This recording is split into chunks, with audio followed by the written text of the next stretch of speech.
Welcome to MLB Deeper Dive. I'm your host, Neil Orfield. You can find me on Twitter at PlayerQDFS.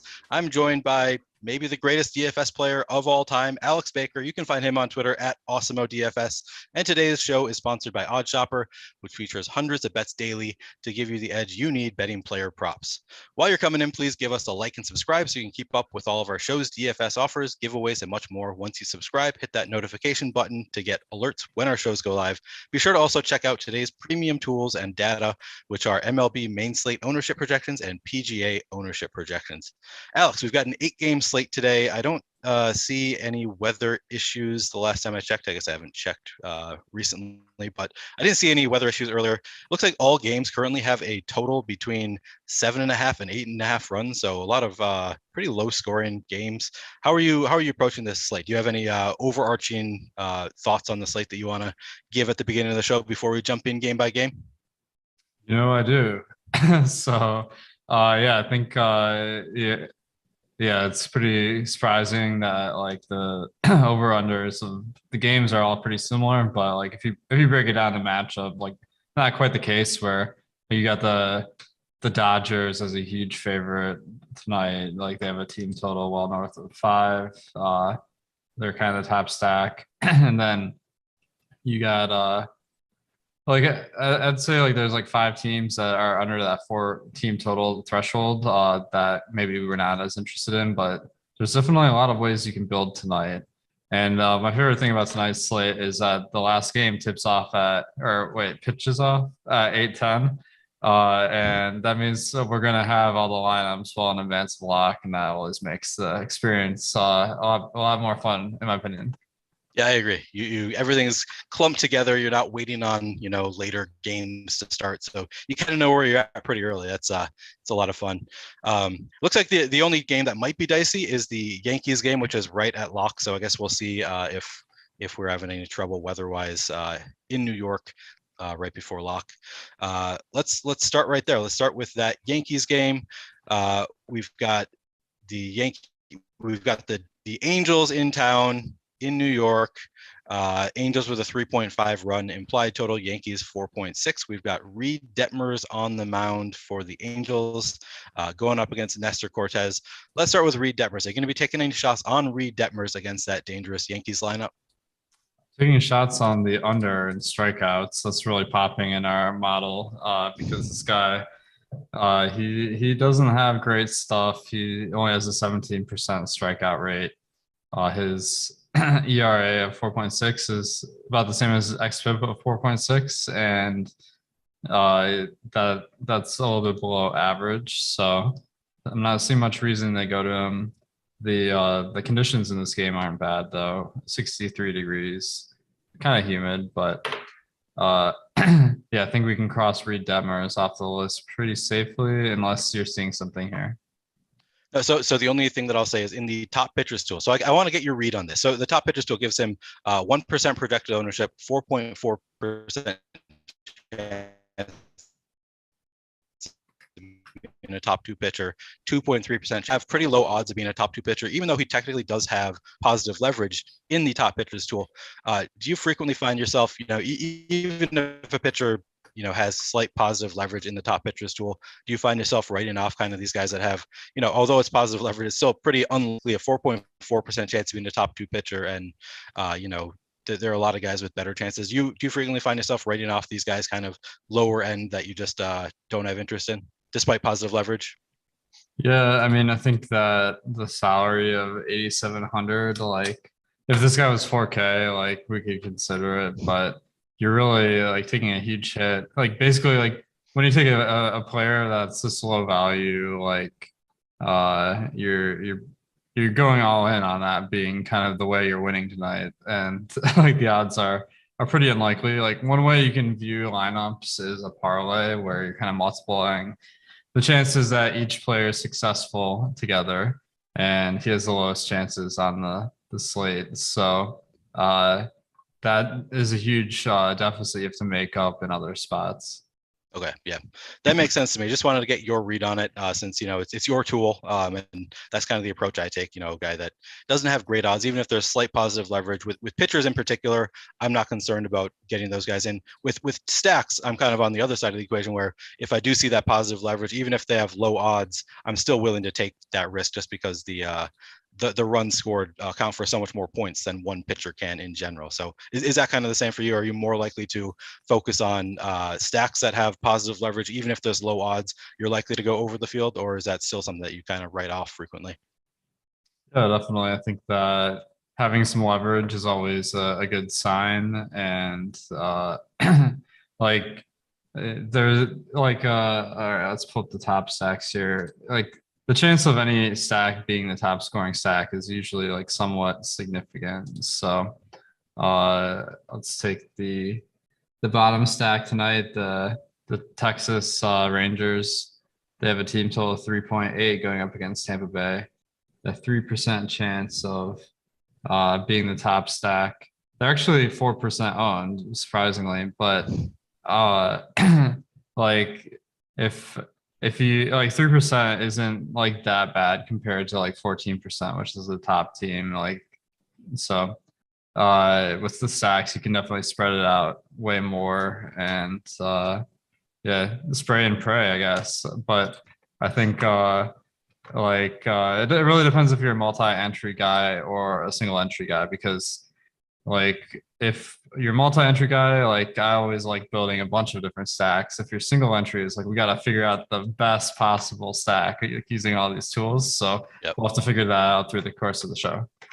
All right. We've got 8 games, and I couldn't help myself from taking it to a high level discussion right away, just because, I don't get to talk to you that often about how we use these tools that I use every day. And I talk about them frequently on these shows. So I just had to get your read on some of these situations, but that all makes sense. All right. Well, we've talked about Reed Detmers. What about the other side of the game? Are you interested in playing some Yankees bats today, either in full stacks or just kind of as one-offs? Yeah, definitely. I mean, 4.6 team total is healthy. I do tend to favor the road teams a little bit more than home teams, because you do get that extra inning if they're having a outlier day. But the Yankees, I mean, they got tremendous talent. The prices are high. I was looking at the Angels. The prices of the Angels are insanely high, but the prices of the Yankees are also pretty high. You got some nice value though, with like Miguel Andujar batting 5th at 2,500 on DK, 2,200 on FanDuel, and having a value piece like that really helps you get a nice looking lineup. So I think there's some nice ways to stack up the Yankees. Okay. Yeah, I agree. They look pretty good. And in the top stacks tool, they are pretty negative leverage, but as you said, you can just find ways to get different. So even though they are coming in at 11.5% ownership on the stacks with a 6.8% chance of being the top stack, if you just get a little bit unique with your constructions, you can still make it work. All right, what about the other side of this game? So not a lot of interest in Reed Detmers, some interest in the Yankees despite that negative leverage. What about Nestor Cortez? Are you going to be going there at all, despite the pretty hefty price tag on DraftKings at 10.7? He's the highest priced pitcher on the slate. Are you going to be going there anyway? Yeah, I mean, Nestor Cortez is he's an ace this year. He has a 30% K rate. He has a 1.7 ERA, but 3.3 xFIP, which he's been getting lucky, but he still has like tremendous stuff so far this year. And the matchup versus the Angels, like usually when I'm thinking Angels, I'm thinking a team that doesn't strike out a ton. But tonight, that's not looking like it's the case. They actually have pretty healthy strikeout rates tonight. A team average and projections of 23.6% compared to league average of 22.5%. So it's a positive matchup.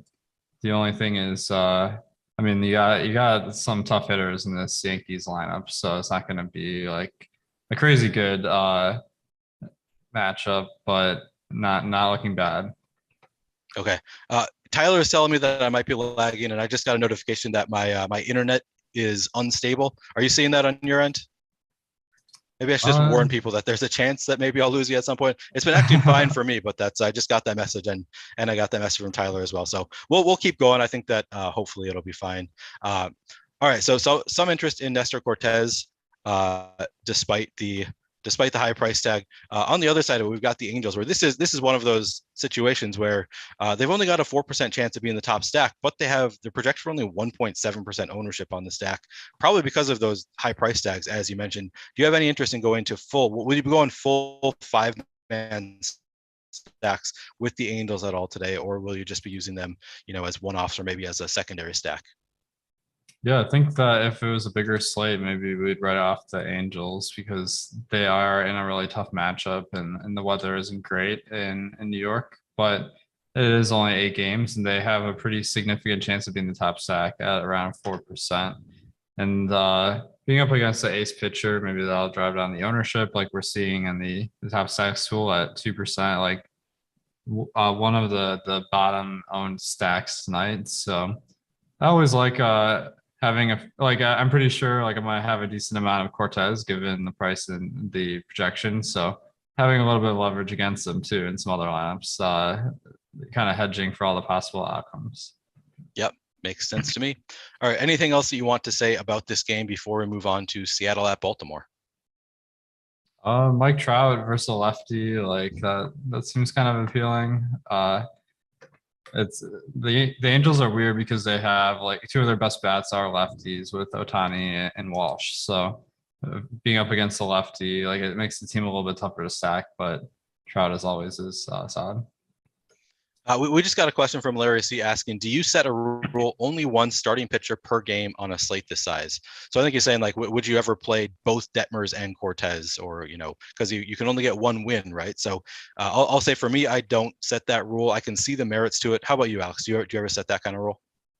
Yeah, I think that like it is a slight downgrade, but like making a whole rule, like just to put some context on this. Okay, so the win is 4 points on DK. Wait, is that right? Am I getting all confused? Like it's 6 points on FanDuel so. and 4 on DK. Okay, so on like a really really good pitcher is going to have like a 50 to 60% chance of getting a win on a night. So that makes up like 2 points of their projection, which is like 20 points a lot of times. So that's like a very minor piece of the puzzle. And in a 2-pitcher game, like, okay, you have this, like, I don't know if there's any like pitchers duels tonight, but let's look at this, this matchup between Garrett Whitlock and Hunter Green, I guess. Just these are the 2 guys on my spreadsheet looking at me. Okay, so like projections are 16.4 and 14.8, like, and if you can only get you can only get 1 win, so that's hurting like your upside by like the chance that you can't get 2 wins, right? So yeah. But it's like such a minor part of their projection as a whole that like I don't think it's a big enough priority to plan around. Yeah, I guess theoretically you could go in and set some groups where you give a negative boost to pitchers in the same game. It's not something I've thought about doing that before in certain pitching matchups, but it's not something I've ever actually done, and I don't know that I would advise it either. Just given you do the projections, so you know exactly how relevant they are to the projections. All right, let's move on to Seattle at Baltimore. We've got Robbie Ray on the mound for Seattle going up against Baltimore. Baltimore has a 4.0 projected run total. Kyle Bradish on the mound for Baltimore up against Seattle. Seattle's got a 4.6 implied run total. Let's start with Robbie Ray. He's obviously one of the best pitchers on this slate. 27.1% strikeout rate, looks pretty solid. The matchup is not bad going up against Baltimore. How are you feeling about Robbie Ray today? Yeah, I think he's looking solid. Like the price tag of 9,500 versus Baltimore is pretty solid. The weather conditions aren't great, 87 degrees in Baltimore, but their field this year is a little bit more pitcher friendly. All in all, it looks like Robbie Ray is like a pretty solid play, but when we're comparing him versus like Cortez, for instance, it feels like a little bit too much ownership is going to Ray and not enough to Cortez, in my opinion. But still a very solid play tonight. Yeah, he's coming, as you said, 36.4% projected ownership with only a 24% chance of being a top 2 pitcher. Nestor Cortez has a higher odds of being a top 2 pitcher and lower ownership, so that makes a lot of sense to me. What about, if you're not going to be playing a ton of Robbie Ray, maybe not getting up to the field, will you be going to the other side and kind of hedging against him, playing some Baltimore stacks? Well, yeah, I think Baltimore stacks they're not looking horrible. It is a home team, which is kind of something that's a negative, and they have this tough matchup, but the weather conditions are great. So if they can get past Robbie Ray, they could easily see the back of the Mariners bullpen and be in a pretty good spot. So the team that's a pretty big long shot, but you look at some of the players on the team, like Mountcastle at 4% owned in our projections, Mullins at 4%. So the ownership is pretty reasonable even on their top players. So I think the Orioles stack, it's intriguing. Yeah, they look pretty solid. They look really good in the top stack. So just looking at those numbers, that's a team that I would be targeting just based on those numbers. On the other side of the game, we've got Kyle Bradish on the mound with a 23.6% strikeout rate. He started off not great at the beginning. He had at least one really bad game to start his career. I guess overall his numbers, he's got the high strikeout rate, but he's also got a 5.86 expected ERA, 1.52 WHIP. So some positive, some negative there for Kyle Bradish in his first year in the majors. Do you have any interest in Bradish going up against the Mariners? Yeah, if you've been betting the strikeout props like me, man, Kyle Bradish has been like the most frustrating slut because he has good K stuff, and then he just has not been able to stay in the games. Like his ERA is seven runs per 9 innings right now, which is abysmal. But there is reason for optimism. His xFIP is 3.8. So it's kind of funny because as you look to the more advanced statistics, each one, FIP is 5.5, xFIP is 3.8. So it does look like he has been getting kind of unlucky compared to his baseline skill level. And because his strikeout rate is 23% this year, he does have pretty decent upside, I'd say, as long as he can get lucky but not give up some runs. So all I'm kind of getting to is that 5,800 is a pretty reasonable price tag for him, and maybe going a little bit under owned, but yeah, looking at his game log, you can't feel great about him. What are you doing with Bradish? Yeah, so I actually went way over the field in Bradish's last outing against the Red Sox. The Red Sox were the chalk team of the day.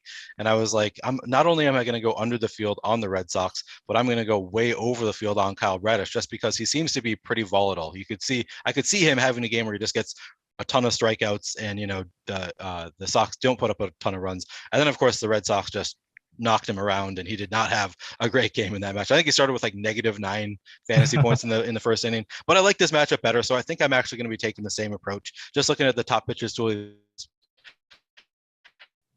projected for 3% ownership, 10.4% chance of being a top 2 pitcher, 25.3% chance of being a top 2 value pitcher. So I like those numbers. I just ran a crunch of 500 lineups just to see what I would get naturally, capping all pitchers at 30%.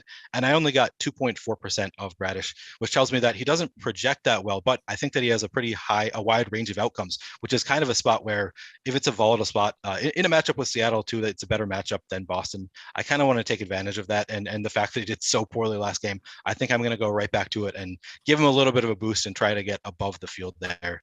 Do you think that makes some sense?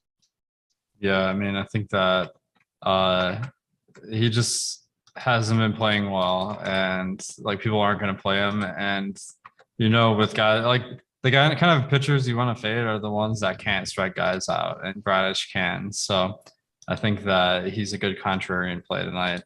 The only thing I'm noticing is that looking at some of the other games, there are some really good value pitchers tonight. So I think that's a big part of why the ownership is really low on Bradish. But when we're looking at one of the new things on the site and the projections tab is we have this new value metric, which is the number of points above 2x salary. So if a guy's 6K, 2x salary is 12.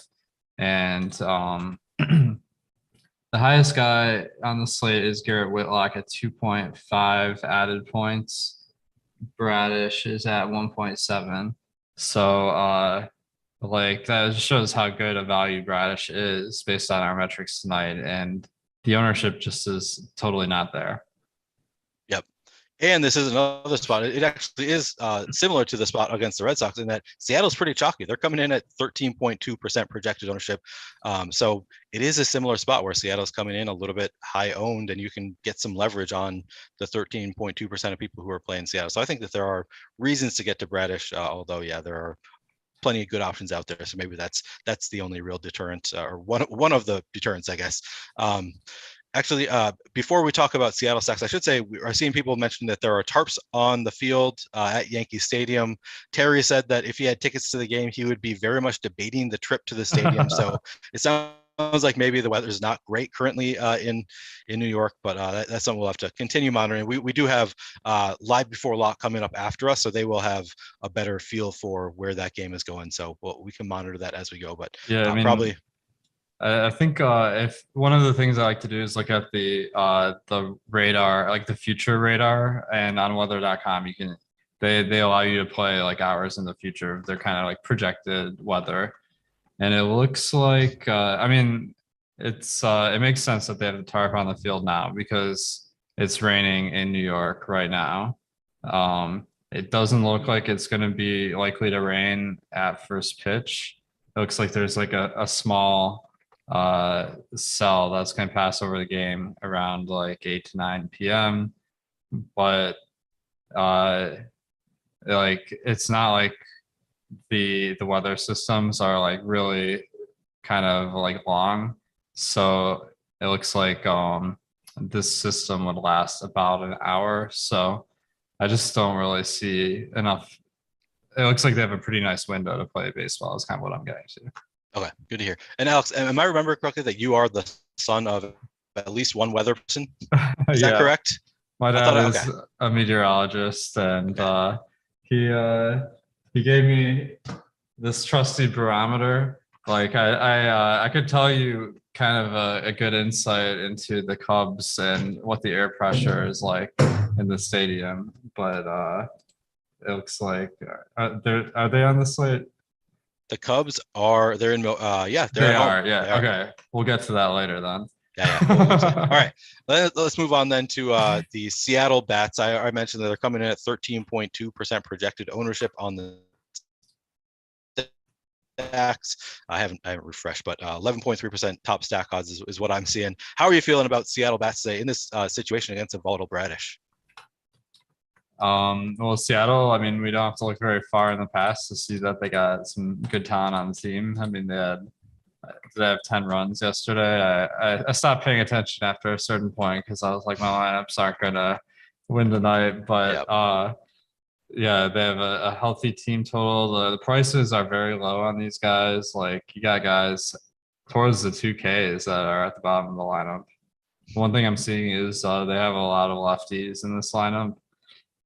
It's almost certainly like once Bradish is out of the game, they're going to bring it like it's likely that some of these guys get platooned out of the game because with the rule now where each reliever has to go 3 batters, like it's almost inconceivable that like the bottom of the order wouldn't face a left-handed reliever. So that would be one thing to look out for, but even then they look solid. Okay. All right. Good to hear. Anything else you want to say about this game before I tell people about the Awesemo Plus Platinum Pass? No. Yeah. So it looks like this game you can kind of play anyone, although the Orioles are definitely a contrarian stack. Yeah. Those are my favorite kind of games where you can play all sides of it and people aren't going to be playing much of anybody other than Mariners bats. I guess Robbie Ray too, but the Orioles side of it are going to be pretty low, and so I'm excited about this one. All right, let me tell you about the Awesemo Plus Platinum Pass. Get access to all the great Awesemo Plus tools and content for nearly every DFS sport out there with an Awesemo Plus Platinum Pass. This includes full access to all the premium content and tools on Awesemo.com, including player projections, ownership projections, lineup builder, our premium Discord channel, and much more. Now, if you're a new user of Awesemo Plus Platinum, then you can save 50% on your first month of Awesemo Plus Platinum. All you have to do is click the link in the video description below to activate this offer, or you can head to our join page and use promo code MLBDD, all caps, one word, that's MLBDD, for 50% off your first month of Awesemo Plus Platinum. Again, for New Year's only. Of course, if you're only interested in playing MLB DFS, then you can sign up now for an Awesemo Plus MLB package for as low as $18.95 weekly. Please note that Fantasy Cruncher is an add-on and is not included in our base packages, but can easily be added at checkout. Stop guessing, start winning. Join Awesemo Plus today. All right. Next up, we have the Chicago White Sox at the Toronto Blue Jays. The White Sox have a 4.0 run implied total. Blue Jays 4.5. We've got Michael Kopeck on the mound for the White Sox going up against Hyunjin Ryu for the Jays. Let's start with Kopeck. Do you have any interest that they're going up against the dangerous Blue Jays lineup? I'd say like not a ton of interest. The main things like okay, so the park in Toronto is totally fine. 68 degrees tonight, 80% humidity, pretty average conditions. But the Blue Jays lineup, we know they got a ton of talent. They have positive stats in pretty much every category, and strikeouts, they're particularly low in striking out.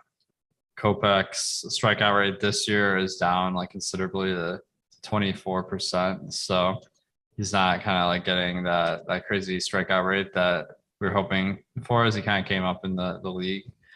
So I think Kopeck's probably not the best way to spend your salary, all things said. What do you think? Yeah, so this is one of those examples of he's coming in. He looks really good in the top pitchers tool. 1.1% projected ownership, 11.1% chance of being a top 2 pitcher on the slate, 5.2% chance of being a top 2 value. He is 9,000. It's a tough matchup. It's a tough price tag to pay for him. So I don't know. I think I might try to come in just a little bit above the field. I'm not going to get up to that 11%, but isn't he good enough with a 24% strikeout rate that maybe there's some reason to get if the field's only at 1.1%? That's a tough one for me. It's hearing you say that you're not interested makes me think maybe I should not be. I think I would be naturally looking at these numbers. I would think maybe I want to get to at least a little bit of Kopeck, but yeah, it's definitely not a spot that I love to target. And in my crunch of 500 lineups, I got a total of 1 Kopeck lineup. So he's not going to be making it into my lineups naturally. I would have to give him a little bit of a boost. I don't really know how willing I am. He's definitely not making it into one of my first 5 lineups. Nice. Yeah, I think well, one of the tricky parts with spending up to be contrarian at pitcher is that like not having as much salary for bats like makes it tougher to have low ownership at bat while having a good lineup. So there is some trade-off there.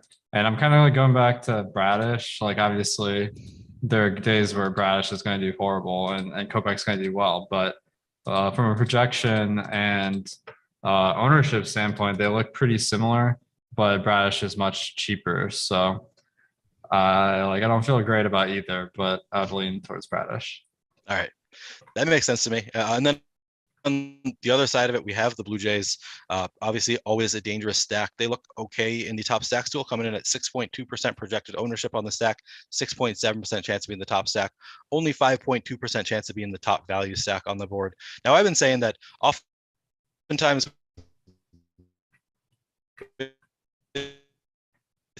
oh no, these high-end teams, the teams. Oh, did you lose me?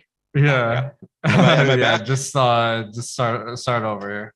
All right, I was saying, so the Blue Jays are a good example. So I've been telling people on shows that with teams like the Blue Jays who are more expensive, I care less about that top value column. I care more about that as a positive thing for cheap teams than I do as a deterrent for more expensive teams. Would you agree with that? Just because generally a team that is this expensive, they could outscore the field. They could outscore every other team by like 20 fantasy points and still not be the top value stack point per stack on the day. So the teams that are cheaper rather than the more expensive teams.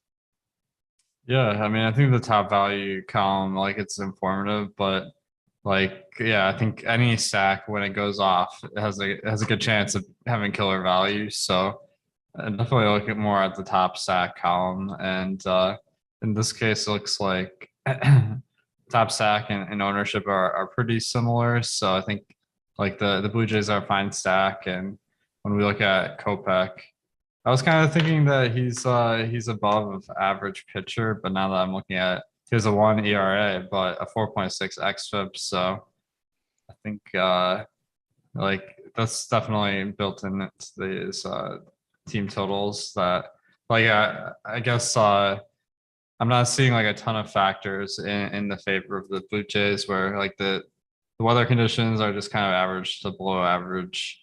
The matchup for the starting pitchers is about average. So and they're the home team. So I think definitely a team I'm gonna want to have a couple stacks of, but nothing that's really exciting me here. All right, not a big target for you, but you'll have some shares. Okay, what about on the other side of it? We've got I'm sure I'm not pronouncing this right. Hyunjin Ryu for the Blue Jays going up against the White Sox. Do you have any interest in Ryu here today? Well, he's kind of cheap, 6,500. So not a crazy play by any means, but let's see the White Sox. Their lineup today doesn't have like very many strikeouts. It's about average. And let's see, Ryu. He has a 12% K rate this year over 23 innings. So usually that's only possible if a guy is not good at getting strikeouts, and that's a significant sample that we need to be looking at this point in the year. So looks like he's not the same pitcher he used to be as far as getting those Ks. Like what's your outlook on him? Yeah, I can't imagine I'm going to be getting to a ton of Ryu here today against the White Sox. He looks fine in the top pitchers tool, which is, how I kind of judge these things. When he's got such a low strikeout rate, I'm not inclined to go to him. And yeah, he look 6.1% projected ownership, 6.1% chance of being a top 2 pitcher on the slate. I'm probably not going to be getting there. Yeah, I don't know how he went from 26% strikeout rate to 12% this year. That's insane. Yeah, right. That is the one thing. I'm always like, is he going to return to form? Like you always kind of wonder about these guys. Like maybe it's kind of bad luck. I don't know, but it's a large enough sample size that I'm concerned at this point, and it's not a great matchup against the White Sox anyway. So I don't really see myself getting too much, if any, real. What about the other side of it? Are you going to be playing White Sox bets, given that Rio has not looked that great this year? 4.97 expected ERA, 1.35 WHIP, low strikeout numbers. He's not looking great. Do you have interest then in the White Sox on the other side? Yeah, I think the White Sox are looking solid. Like pretty much every metric on our top stacks tool is showing the White Sox as being a very appealing option. They have the 4th highest odds of being top stack, great value metric. And then the best part is the ownership isn't that high. So it looks like for whatever reason, people are just overlooking the White Sox tonight, and they look like pretty much as good a stack as any. Would you consider them, if you're in a single entry, you only get one lineup, are they one of the first teams you might consider going to? I think so. Yeah. Like what I'm seeing here, like AJ Pollock leading off, like he's a great value. And then you got some great, power bats with Abreu and Robert. So I think you definitely have the makings of a really good stack here, and it just seems like the field's not here for whatever reason, and I can't really come up with anything. So I'm kind of feeling it. What are you thinking? Yeah, I'm on the same page. I did some shows with Eric early on in the MLB season, and I kept telling people like who I think I would consider for single entry games, and he figured out my formula before I figured it out, which is just the team with the top stack that has positive leverage. Like you just sort by top stacks. The first one that has positive leverage is frequently the team that I recommend for single entry, and it is the White Sox here today. They also look great from a value perspective. So just all around, yeah, I really like the White Sox. They probably are maybe the first team that I would go to in terms of if I'm playing a single entry or just a few lineups. Yeah, the only thing I can come up with is just the 8 and 9 spot in the order are just like totally dead spots. But it looks like yeah, even despite that, like you can make a nice looking stack. Yep. All right. Anything else from this game before we move on? Here. What's that? Nope, nothing. Oh, Nothing okay. more in the game. Nothing. Okay. So I thought I might have cut out for a second there. All right. We'll move on then. We've got the Cincinnati Reds at the Boston Red Sox. The Reds have a 3.6 run implied total. Red Sox at 5 run implied total. Hunter Green on the mound for the Reds. Garrett Whitlock on the mound for the Red Sox. Let's start with Hunter Green. He's got a 27.6% strikeout rate so far this year. 4.78 expected ERA, not as great. 1.51 WHIP, not as great. And the matchup, the Red Sox have been surging. They've maybe come back around to who we kind of expected them to be. They've been pretty great lately. Are you going to have any interest in Hunter Green in this matchup against the Red Sox? Hunter Green is definitely someone that I looked at the projection. I'm like, damn, this seems like really high. Like I barely even know who this guy is. So I was a little bit surprised, but then when I started digging into it, I'm like, this kind of makes sense. Okay, so like Boston tonight, it's only 60 degrees. Very cool for this time of year. 80% humidity though.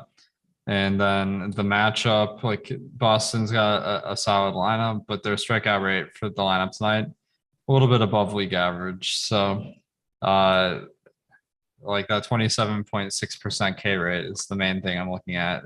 There's just a lot of upside here, and the weather conditions aren't that bad. It's kind of like the same situation as Bradish, where yeah, you're gonna play him a lot of time, and he's gonna totally like get blown up and like get no points. But I think like that 25%, it looks like the Reds are going to win this game about like a third of the time. And that 1/3 of the time that the Reds win, like Green is, it's likely that, I guess like, this is a really silly way to explain it. Like our projection is 15. Half the time it's going to be over 15. Half the time it's going to be under 15.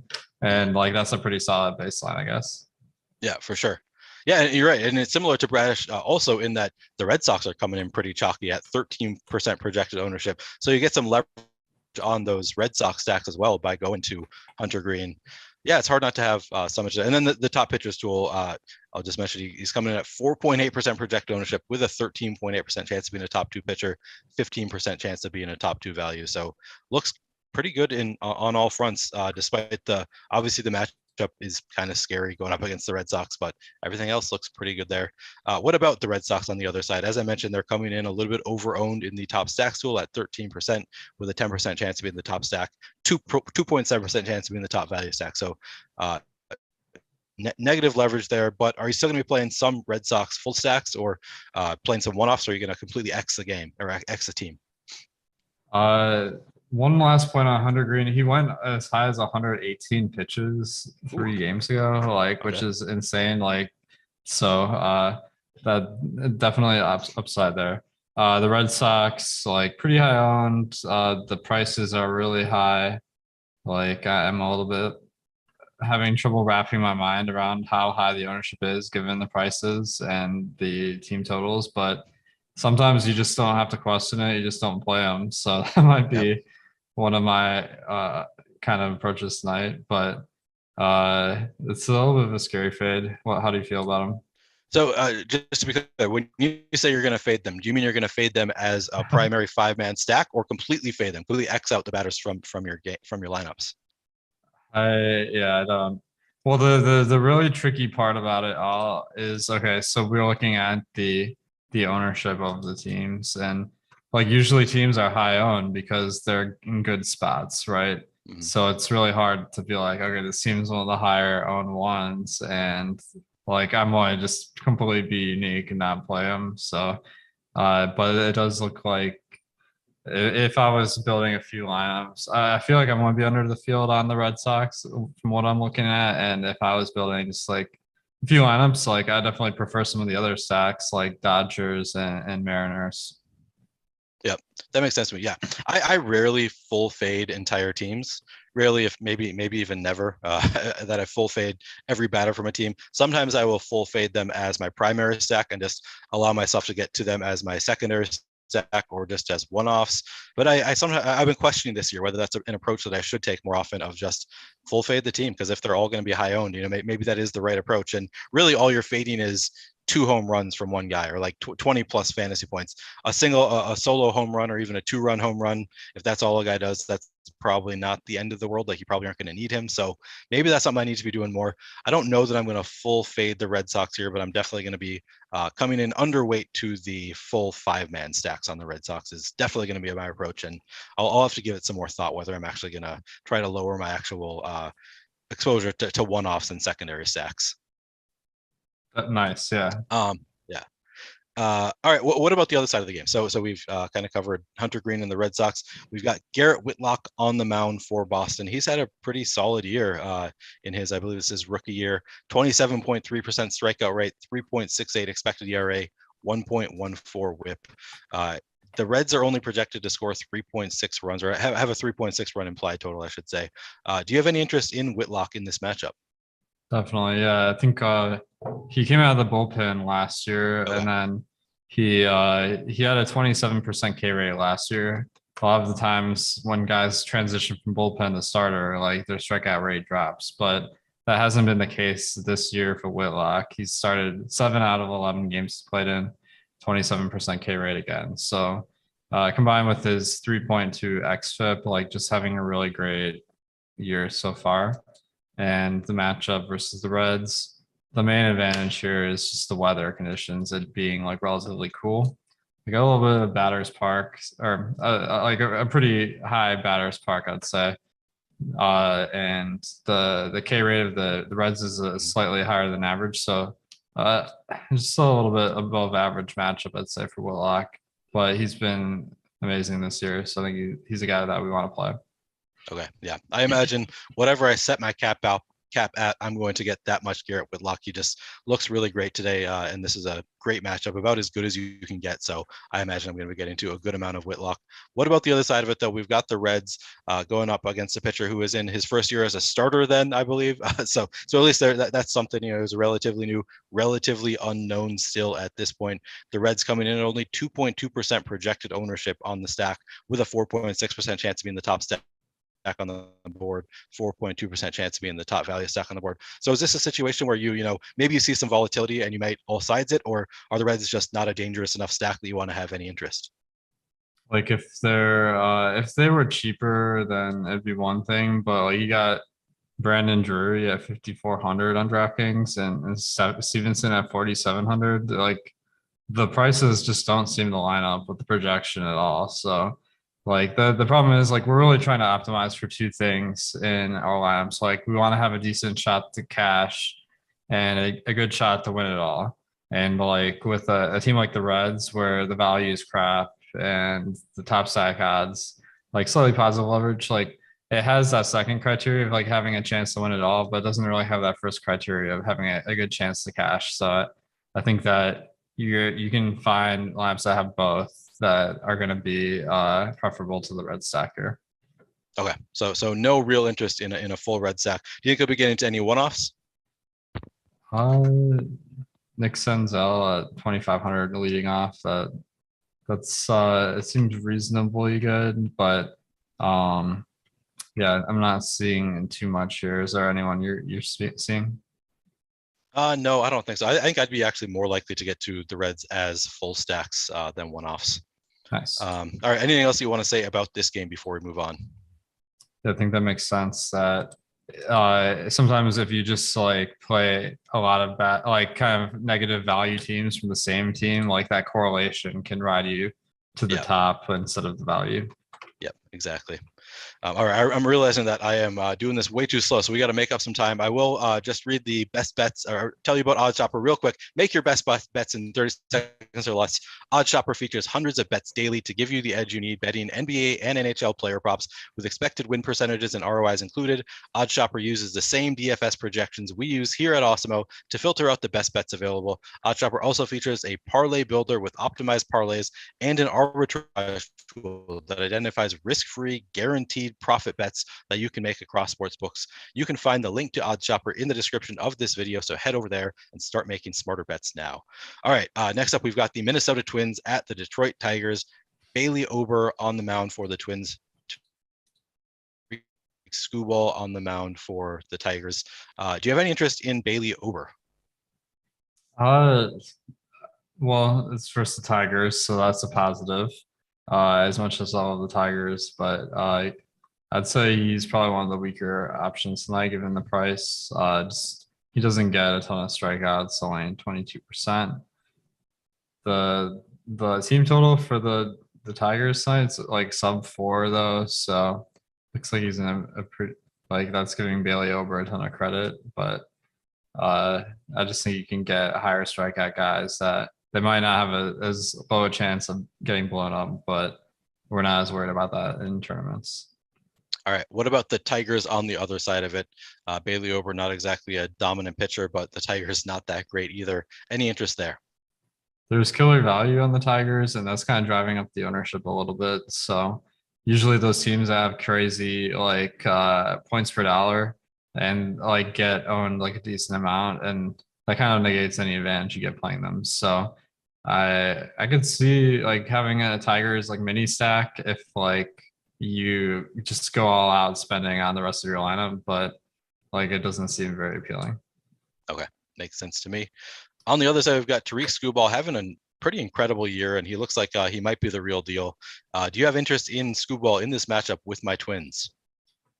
Oh yeah, I think that Scooball, he's had a good year, 27% K rate. The matchup versus Twins, like they do strike out more than average, so those are positives. The price tag is a little daunting at 10.2K on DraftKings and 10.5K on FanDuel. So I'd play some. Let's see what we had. Nestor Cortez, right? So he has about 1 more point projection, and he's only 500 more, so and lower ownership. So that's all leading me to maybe going with Cortez over Scooble, but certainly having a great year, as you were saying. Okay. What about on the other side of this? The Twins are coming in at 5.2% projected ownership. Are you going to be targeting Scooble at all with twin stacks or one-offs? It doesn't look like particularly appealing. Like the team total is only 4. You got Gary Sanchez and Jorge Blanco and the 2 and 3, like very expensive today. Like more appealing on FanDuel because it looks like the ownership is a little bit lower on these guys, and the prices are also like pretty favorable. So I think that could be a nice play, but I'm double checking this because it looks like on the top stacks. Okay, we have them at 3%. Okay, so yeah, I think that the Twins on FanDuel look like they're really cheap and like low owned, so that's kind of appealing. Yeah, that makes sense. More sense on FanDuel at 3% than 4.5% to me on DraftKings. Yeah. All right, anything else you want to say about this game before we move on? Nope. All right, moving on to the Milwaukee Brewers at the Chicago Cubs. We've got Jason Alexander, aka George Costanza, on the mound for the Brewers, going up against Kyle Hendricks for the Cubs. I copy pasted this from whoever did the run sheet earlier. Just put in George Costanza there. Yeah. Okay. Any interest in Jason Alexander in his MLB debut against the Cubs? So what I'm seeing in this game, the over/under is only 8. That kind of shows that this is not a Wrigley win game like it has been in the past couple days. Jason Alexander, like last time I checked, he wasn't draftable. I don't know if they added him to the player pool. Do you know if he has a salary? Is that right? Now? Okay, that would explain why we have no information on him. I have not heard any other updates, so let's assume for now that he is not in the player pool, just in the interest of time with 11 minutes left. That'll make things easier for us. Yeah. Then you have interest in the Cubs bats going up against a pitcher making his MLB debut? Yeah, I think the Cubs bats, it looks like it's a little bit of a pay up to be contrarian spot, so really low ownership on the heart of the lineup. So I think you could swing a Cubs lineup just trying to get that correlation. I think that's pretty reasonable tonight. And it's kind of emphasized by there being a pretty big break in the ownership versus top stack percentage. 2.8% ownership, 5% top stack.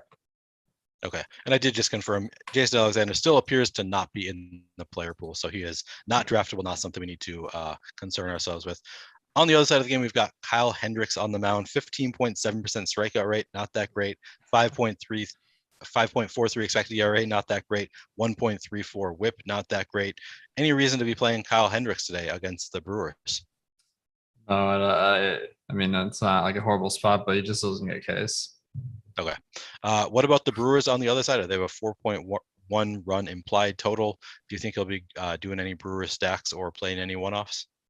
It just seems like people are fading this game completely. So I guess the temperature is only 57 degrees in Chicago. So I'm glad I'm inside doing this show.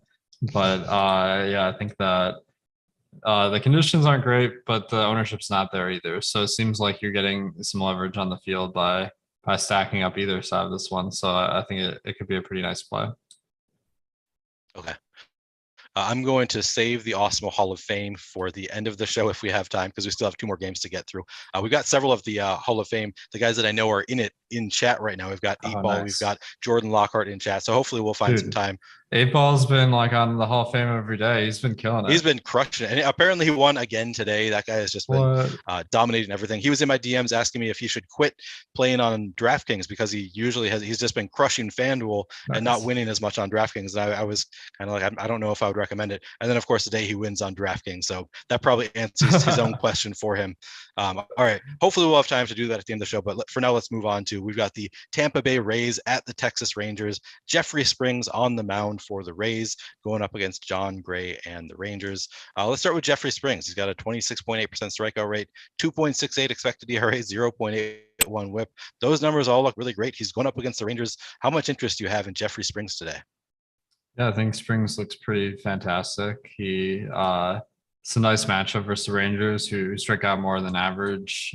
He has been pitching well this year and has above average Ks. So really, all the factors are in Springs' favor. And I'm assuming this one, the roof must be closed because the over-under of 7 seems pretty low. Okay. That makes some sense. Yeah, Jeffrey Springs looks pretty solid in the top pitchers tool, 6,200. Love that price tag. What about the other side of this game? Do you think you'll be doing any Texas stacks? Do you think they got enough pop that they're worth playing in a matchup with Springs? Texas stacks, they do look like they're kind of towards the bottom of the list, and they are drawing a little bit of ownership too. So not really seeing any reason to go to the Rangers. Okay, makes sense to me. What about Jon Gray on the other side of this one? 22.2% strikeout rate so far this year, 4.36 expected ERA, 1.32 WHIP. Pretty mediocre numbers, I would say, overall. Kind of a tough matchup, I would say, against the Rays. How much interest do you have in Gray in this matchup? Yeah, it's a little bit baffling, the pitcher ownership today, to be honest, because Gray, it looks like he's like really popular, but like I feel like Springs is almost as good and just a little bit cheaper. So but Gray, that doesn't mean Gray's not a good play. Like he's pretty solid. The Rays lineup, they are above average in strikeouts, not a lot of power bats in the lineup today either. And the roof being closed is should make this one pretty favorable for pitchers. So I think Gray is fine. All right. Fine. Not a super strong endorsement, but you're not going to be fading him either.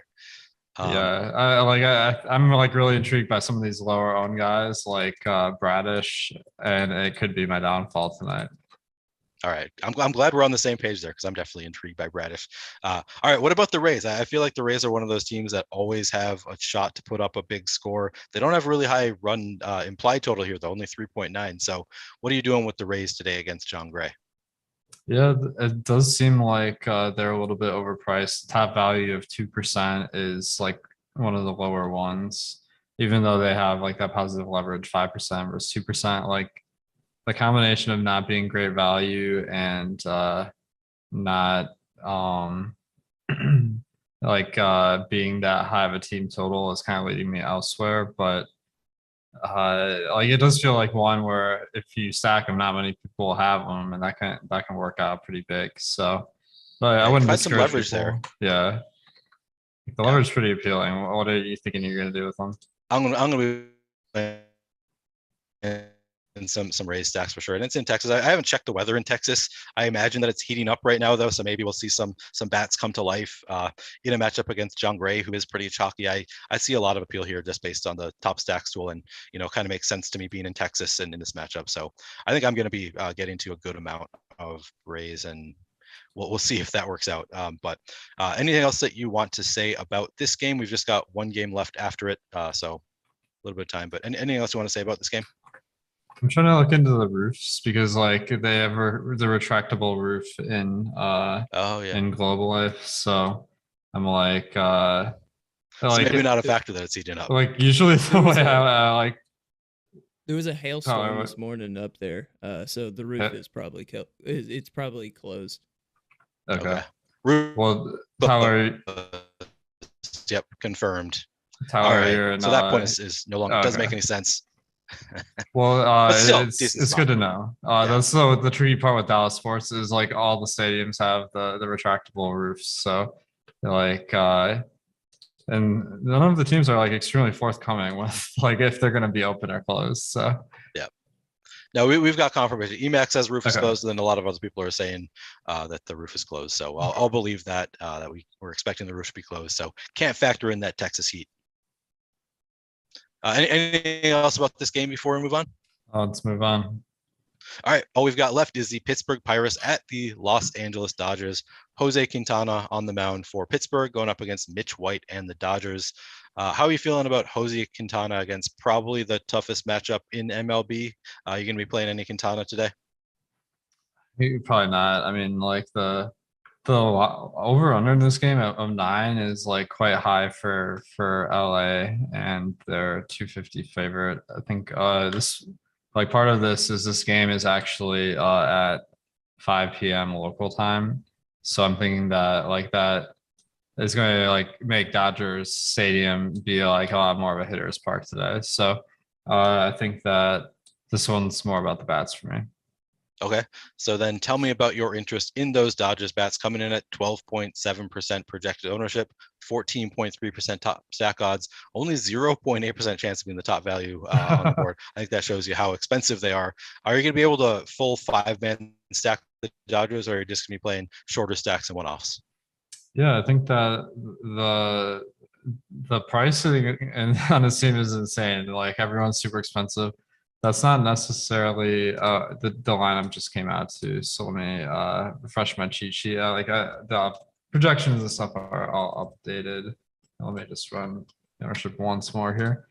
Okay, so the lineup came in quite a bit different than we were expecting, where Austin Barnes is 7, Pilar, and then Lux. Looks like Hanser Alberto is batting 6, and he's 3K. That's gonna be the value piece everyone goes to, I think. But I think like the Dodgers they're looking like they're in a decent spot on FanDuel in particular. Like there's some really cheap options on the Dodgers. And the thing I might lead me into a Dodgers stack. Like, I don't think they're my favorite stack, but like it does seem like there's some pitchers on this slate that have like way too low ownership. And Bradish, like maybe it's like a sunk cost and I need to just cut him off at this point. But it does seem like you can get contrarian a pitcher and pick a chalk stack, which isn't normally like a great strategy, but today it seems like it could work. Yeah, I think that makes some sense to me, and I'm guessing that I'm going to have some of those lineups as well because the Dodgers look good in the top stacks tool, and yeah, I have the same interest that you do in Bradish. All right, what about the other side of this game? Are you going to be playing any Mitch White in a much better matchup going up against the Pirates and their 3.4 run implied total? How much interest do you have in Mitch White here? Mitch White is, it's a solid spot. It looks like he's drawing some ownership, and it's for a good reason. He's relatively cheap for the matchup versus the Pirates, and the lineup the Pirates have today like does strike out at about a league average rate. So not really moving the needle a ton as far as like a lot of times versus the Pirates, it feels like it's a good matchup for run prevention, but not for strikeouts. But that's not the case tonight. So I think Mitch White's fine. The only thing is as I keep saying, I feel like rolling the dice on some of these bigger gambles at lower ownership might be the play tonight. All right. Yeah, I like that. I like that a lot. Are you going to be then playing any Pirates, given that they are not coming in a ton of ownership? Any interest there going up against Mitch White? Yeah, I think Pirates are intriguing given that this game is really good conditions, and the trouble with the Dodgers, they have like really awesome pitchers, but maybe if the Pirates get off to a hot start, they'll see the weaker ends of the bullpen. So I think that the Pirates could be a team that people are sleeping on, but the ownership does seem to be kind of there. So it looks like they are really good value, a decent top stack percentage, and like decent ownership. So I think that they're looking like a pretty solid option tonight, actually. Yeah, they have positive leverage relative to their top value stack odds. They have an 11.6% chance of being the top value stack on the board, with coming in at only 5.2% ownership. So in that sense, I can see definitely some reason to go to the Pirates. Alex, anything else that you want to say about this slate before we pass it over to Live Before Lock? No, I think we covered it all. Just guys, good luck tonight, and thanks for supporting the site. Thanks for supporting our YouTube, and hopefully we'll have some winners for the Hall of Fame tonight. Right on. Yeah. Sorry I didn't have time to do the Hall of Fame, and sorry my internet is so crappy today. I don't know what is going on. It's usually pretty good. But you know, we've got Live Before Lock coming up next. So stick around for Eric and Greg, and remember to give us a like and subscribe so you can keep up with all of our shows, DFS offers, giveaways, and much more. Once you subscribe, hit that notification button to get alerts when our shows go live. You can find current giveaways pinned in the YouTube chat. All right, stick around for Live Before Lock. Thanks for watching.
Well, actually, what is the rules on suspended games? That's a great question. I have absolutely no idea. You know, because the game goes like 4 innings. Maybe it's like win only. I put them together at like What 7 is a.m. going on, guys? It is time for a little Awesemo MLB Live Before Lock. Like the video, subscribe to the YouTube channel if you have not done so already. We are sponsored by Odd Chopper today, so Eric and I will be looking through some baseball bets as we go along. And, of course, all the usual stuff, taking you guys' questions, top stacks, top pitchers. Eric, what is going on today? Not much. Just, a lot of time in the baseball streets. See, these days of that NBA, it's like, oh, we're only talking about a one-game NBA slate. But I got to say, it's now been 4 straight days of pretty much nonstop baseball. We did have the Game 7 on Sunday. Congratulations to you. You geared up for Thursday? You ready to go? Yeah, I'm actually. So obviously I'm staked in the NBA Finals. So I've been rooting for the Celtics all along. And, it's funny because you have some of those futures tickets and it's always like, I know it's a good value bet, but that obviously doesn't mean that it's going to win. And then even like I've got people on Twitter telling me like, yeah, you only say it's a good bet because Jimmy Butler missed that shot. Like, no, not really. I mean, but still, like I'm positioned in a good spot. I've decided to not hedge at all. I didn't hedge last series either. It's also not like I have $1 million on the line. I think I would maybe feel a little bit differently if it was like more than $10,000 that I had to win on the Boston Celtics, but I've kind of gotten more opposed to hedging now, as I guess part of it is just more. Well, I think the biggest reason is also just the individual wins. It's nice, but there's no bets that I've ever placed that it's like going to make or break my life. Right. And I just think that any of these hedges, even if individually I might look back at the Celtics lose and be like, oh, I wish that I would have salvaged or taken some money out of it. But long term, I feel like those are just negative ROI spots. So what is your feeling on hedging? So he's at a different site and I'm just debating whether or not, well, screw it. Rufus Peabody. He's a famous guy on Twitter. Mm-hmm. He's a very smart, analytically driven guy when it comes to golf betting. And he was talking about his decision-making about Mito Pereira in an article where he was basically covering the major reason, and it's something that I think we had talked about, ironically enough, like 2-3 weeks ago as the Celtics were heading into round 2.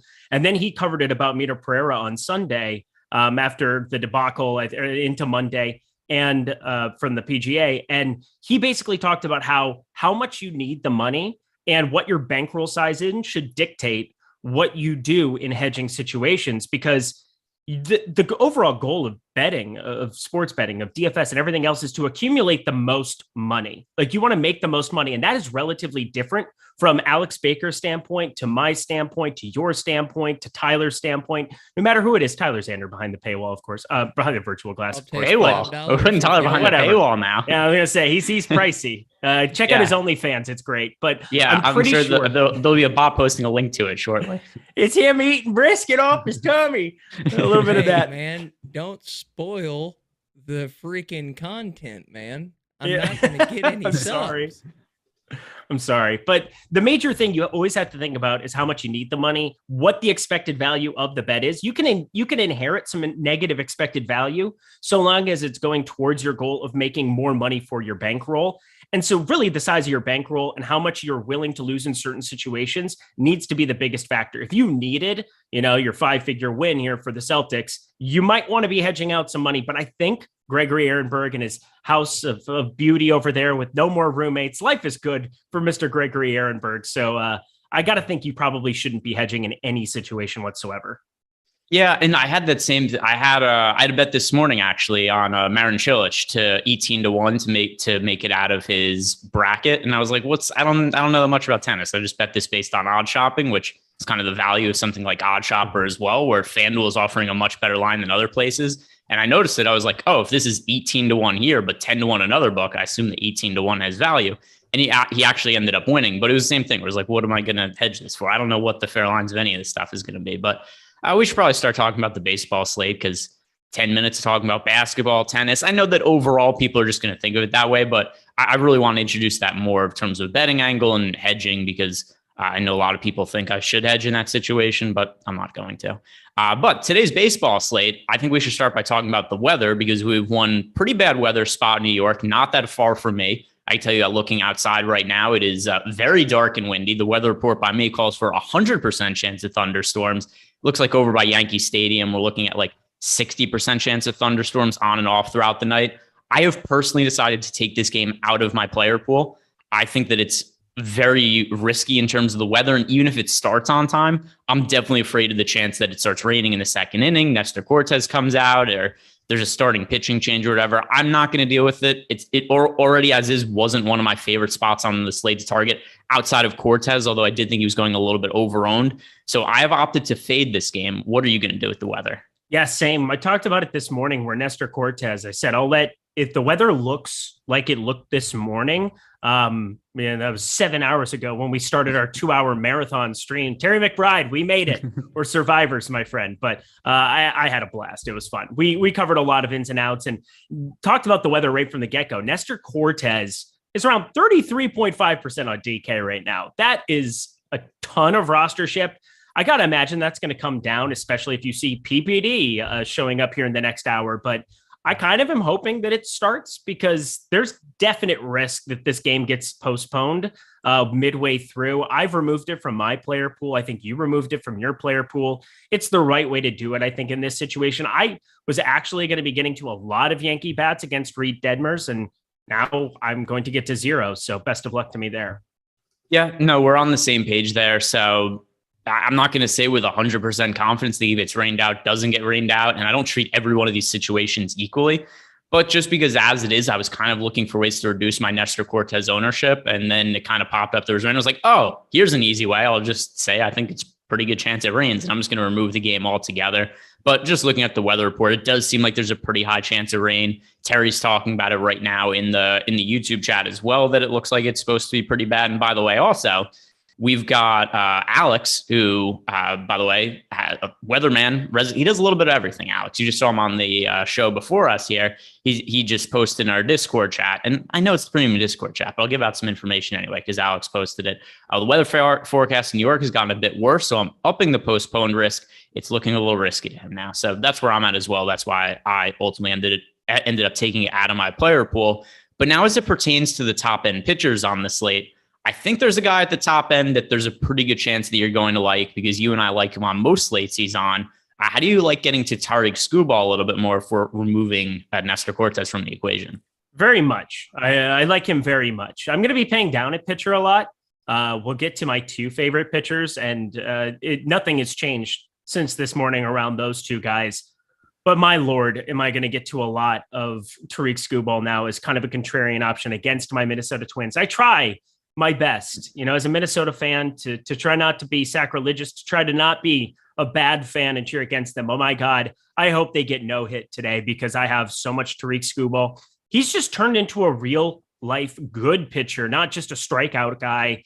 He's the strikeout artist part of his repertoire has continued on this season, 27.1% K percentage. The hard hit still can exist from time to time, 41% hard hit percentage, but he's still finding guys. He's just limiting the walks in such a pronounced way, 4.4%. The xWOB is down to a 275. That's elite kind of stuff. So he's definitely turned a corner. I definitely believe in him. Maybe it's a team. He's 25 years old. He's just going to keep getting better and better and better. I don't know if he's a dark horse enough guy to be a Cy Young candidate. I don't know if I can go that crazy with him at this point on a bad Detroit team, but I just love this guy's arm talent, and I hate saying arm talent, so you know that I mean it. Yeah, I mean, I use that phrasing a lot, and I feel like I've passed it on to you, and I feel like you have to use it a little bit. One thing that does, I still like getting to Scuba a lot. One thing that does sour me on him just a little bit, if I'm going to be nitpicking here, is that we have seen his ownership come up quite a bit over the course of the last, hour or so. Because earlier in the day, when I was doing my tournament strategy video and was building some initial lineups, trying to figure out what I wanted to do, Scuba was fairly contrarian. I mean, we're looking at him it was something like 4% ownership on FanDuel, 8% on DraftKings. He's now 14% owned on FanDuel. On DraftKings, his ownership has come up to 25%. I don't know if you saw that revised ownership projections. Does that change at all how you view Scuba now that he's going to be actually kind of popular?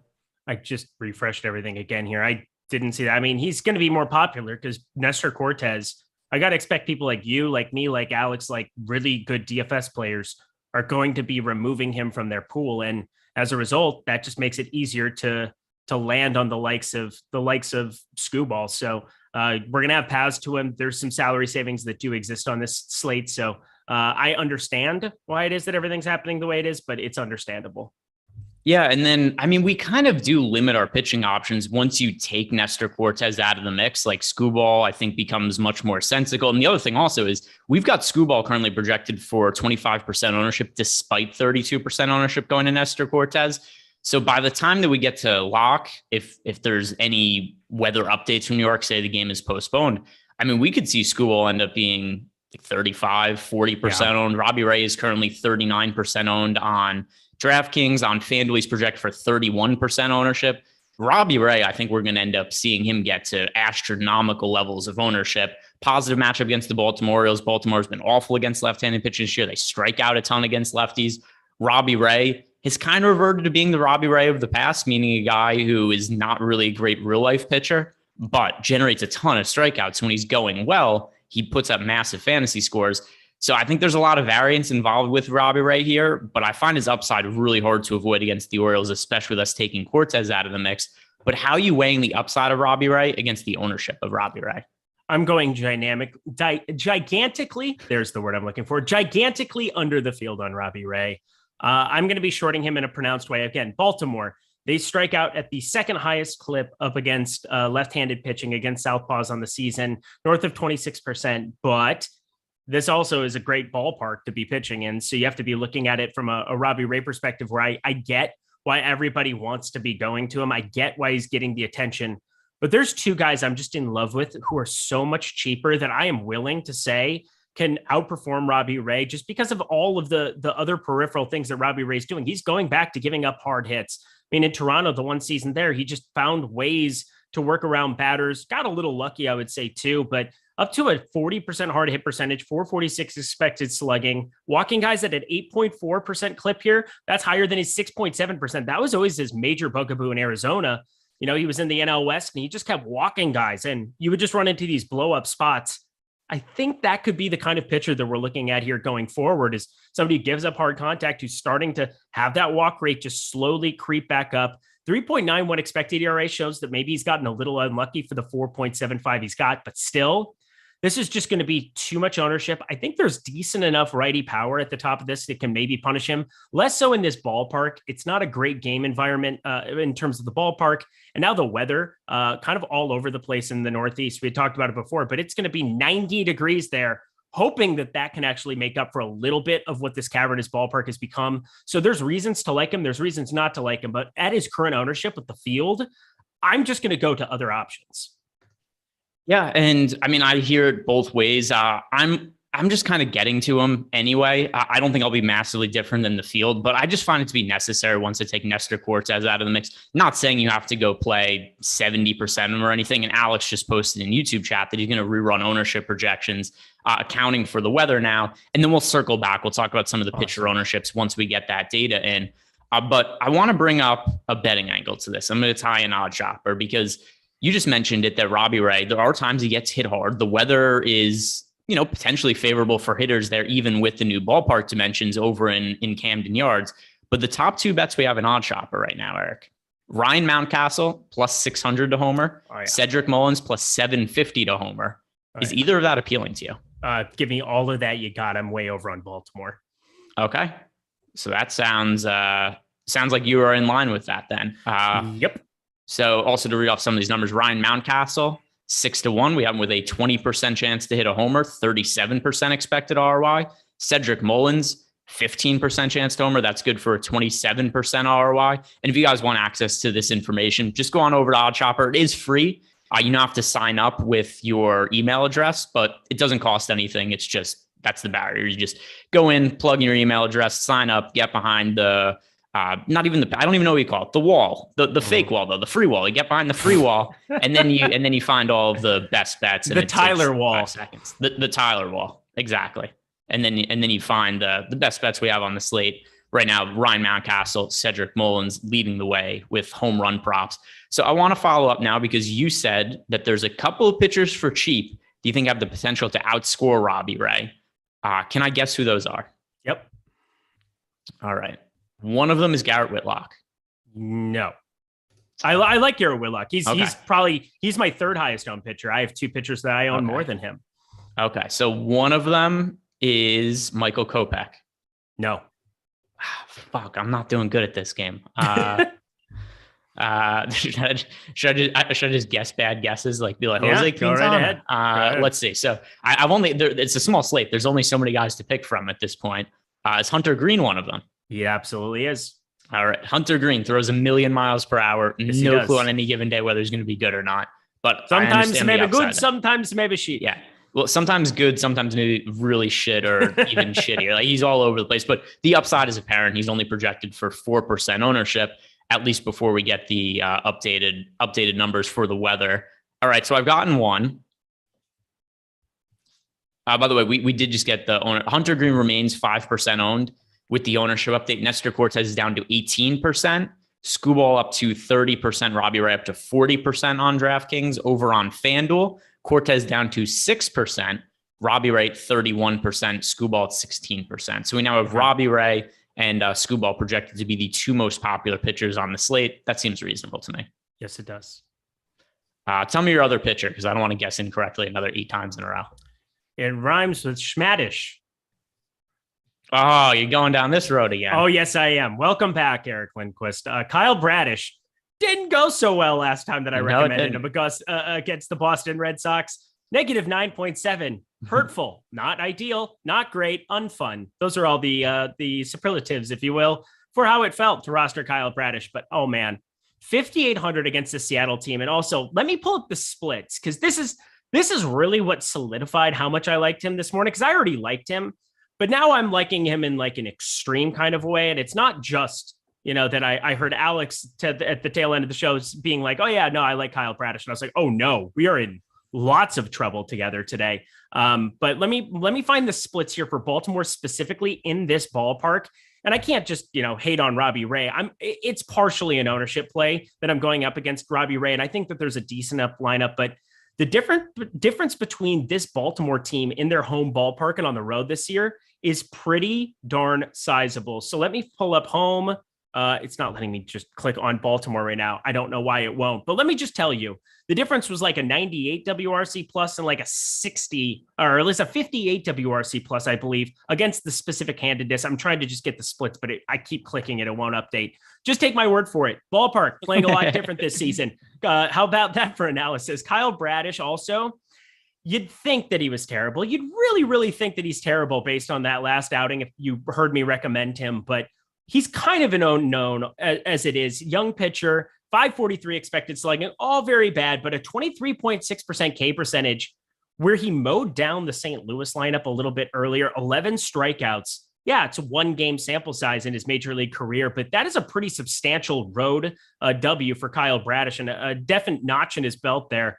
I'm looking at him as somebody that I think is a much better pitcher than we've seen in the majors of late. He has no ownership going his direction, and he's the cheapest pitcher on the board for DraftKings purposes. Even on FanDuel, where he's all the way down at 6,800, he's a guy that I'm landing on a little bit as a pivot directly off of Garrett Whitlock. I think Garrett Whitlock's the better player, but I also think there's probably a better chance Kyle Bradish goes deeper into his game than what you're going to see from Whitlock based on their pitch counts early on this season. So it's gross. It's awful. It's terrible. It's no very good, but I'm going to do it. So if you want to join me, we can cry together.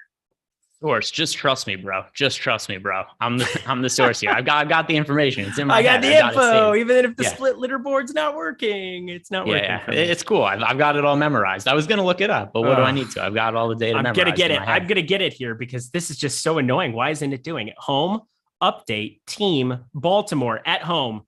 233 average. I'd want the advanced. There we are. 88 WRC plus 117 ISO. That is at home for them for this season. Away. Here we go. Click. God, this is fun. 92 WRC plus 136 ISO. So substantially better. Of course, you get some AL East ballparks like Toronto, like Yankee Stadium, that bandbox that they play in. So an opportunity to definitely see some plus runs. At the same time, you have Tampa Bay. That's not so good. But Baltimore, pretty pronounced splits between home and road. So this ballpark, I think Kyle Bradish can maybe survive there rather than what he did not do in Fenway, which is not survive.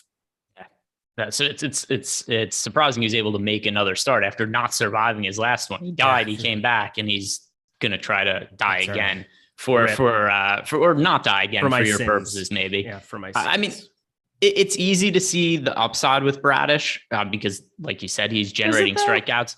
If you look at his minor league numbers, he also generated a lot of strikeouts in the minor leagues. So the 23.6% K rate so far in the big leagues. I like to look at SIPs and Steamer future projections rest of the season, and they also project him to be a pretty high strikeout guy, 23.1 to 22.5%. Minor league strikeout numbers, 29.8%, 27.8%. The sticking point is like what you said before. He's sucked this year. He's getting hit very hard, but on the occasion that he does not get hit hard, you would assume that he succeeds via strikeout. So it's not the most comfortable play on the slate. And I personally didn't really find a need to get to Bradish. I just don't need that much salary savings, especially now that I'm taking Cortez off the board. So I'm not getting there. I see the reasoning to get there. If I was going to a cheap starting pitcher in a similar price point to Bradish, I kind of like getting to Mitch White, just a positive matchup for him against the Pittsburgh Pirates. And Mitch White is considered a better pitching prospect than Kyle Bradish. Bradish was an unranked prospect coming into the year. Mitch White has been a not super highly regarded prospect in the past, but he does throw pretty hard, 94.5 average fastball velocity last year. And looking at his start last game, he actually did go 4 innings. So I think he's starting to get a little bit more stretched out. Once again, it doesn't feel great, but if I'm choosing a cheap starting pitcher to punt with, I have a little more confidence in Mitch White because of his matchup against the Pirates than Kyle Bradish. Yeah, I'm going to roster a non-Dodger. All right, because when you can roster an unowned Baltimore Orioles starting pitcher, you got to do it. That's what I'm going to do. Yeah, it's going to be bad. I get it. Go ahead. The Twitter, it is staying public. There will not be any. I won't run away from it. He's my second highest owned pitcher behind Hunter Green, but it's going to be an interesting night. We'll put it that way.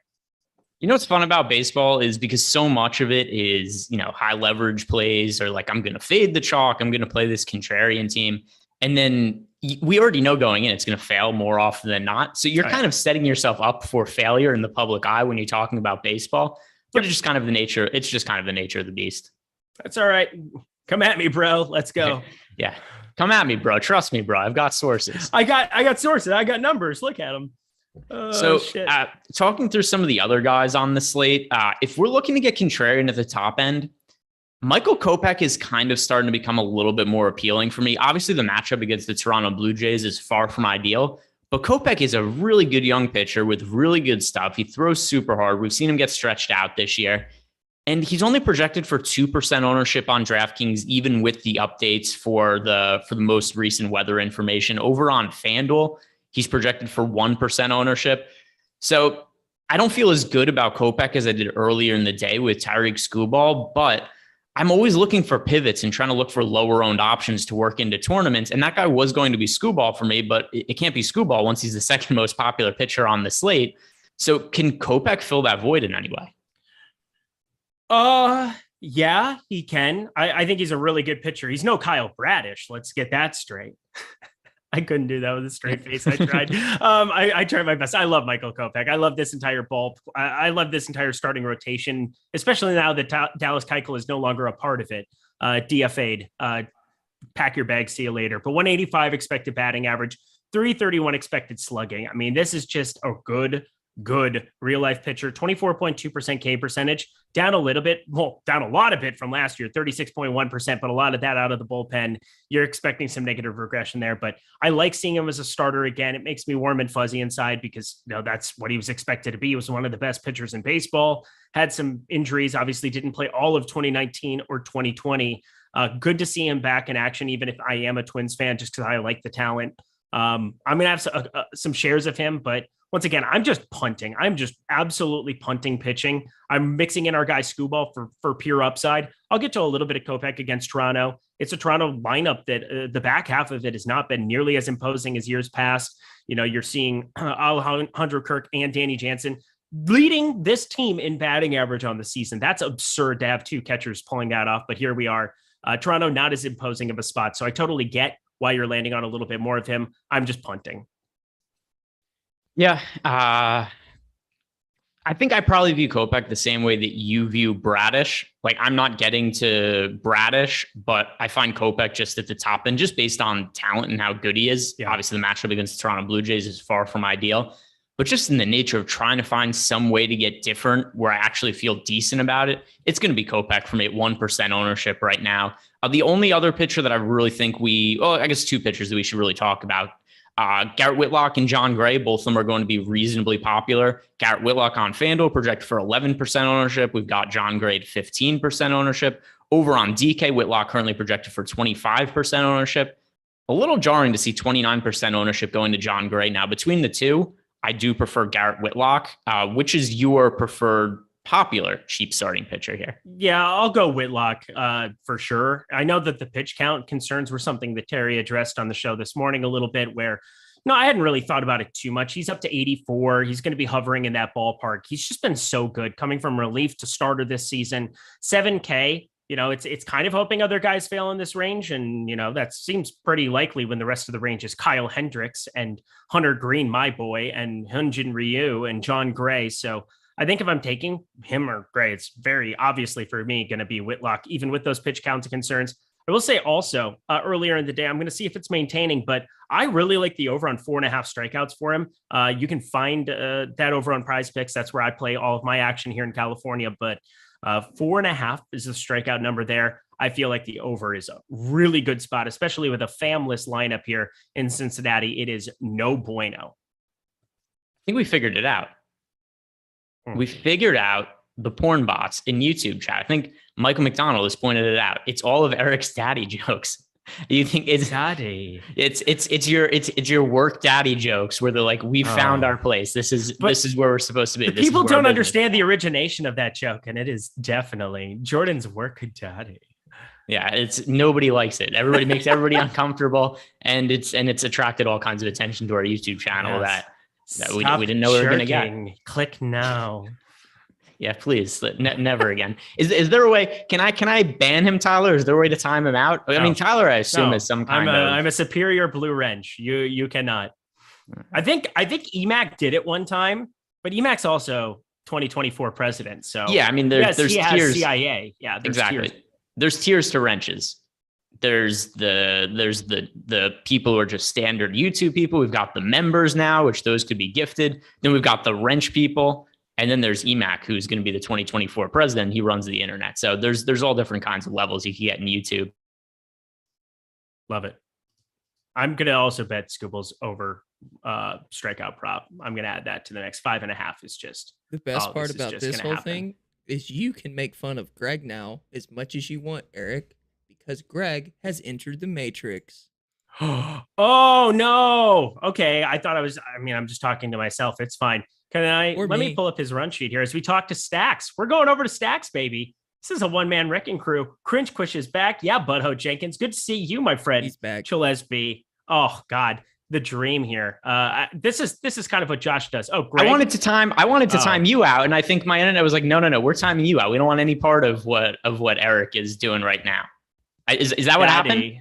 Daddy. Yeah. No, good to have you back. It's actually the weather getting bad here. I'm pretty sure that was what the issue was. But that aside, sorry, I was asking you. I don't know if you answered, or I don't even know if this came across on the air. But are there any starting pitchers we've not talked about that you think are worth working into the player pool? No. I mean, Bailey Ober, I have a little bit of, just because anytime you can roster a 6'10" guy who doesn't throw heat, you got to do it. I've never liked him as a starting pitcher, but anybody, and I do mean anybody, going up against Detroit is serviceable and has to be considered.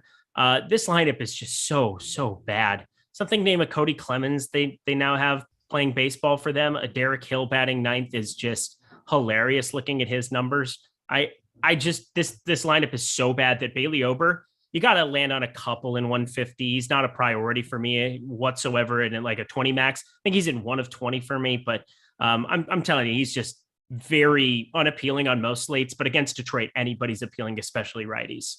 Yeah, no, I think I see the reason for that. Once again, not in my player pool because I can't roster everybody, but I could certainly see the logic for trying to get to Bailey Ober, especially with now that we've taken Nestor Cortez out of the player pool. One final thing I want to look at is the weather. Has anything changed over in New York? There's been no updates in terms of the game potentially being postponed, but no, weather still looks fairly shitty and no news out of New York yet. So still holding firm. No Yankees, no Nestor Cortez. I'm considering full stacking some Yankees. I mean, you have Aaron Judge. You're telling me I can get a 5,300 Aaron Judge, perhaps at low ownership, if everybody's going to be hitting eject on the weather. I'm considering a full stack or two, just to throw in the mix, but I'm going to still have 35 minutes. I have those lineups kind of sitting in this corner. Just kind of did like an individual crunch with them in and then with them out. So I'm not going to play any as one-offs. That seems like a major problem, but in the event that they go for 10, 11 runs, I want to have some Yankee exposure at like 2% if they're going to get hit on them as it stands right now. So looking at all of the ownership, Nestor Cortez is still a no for me. I think it's just way, way, way too risky to be going his direction. And if I'm going to go down cheap, I'm going to have the money for the likes of Rizzo, the likes of Judge, these guys. So I'm just going to be full stacking them.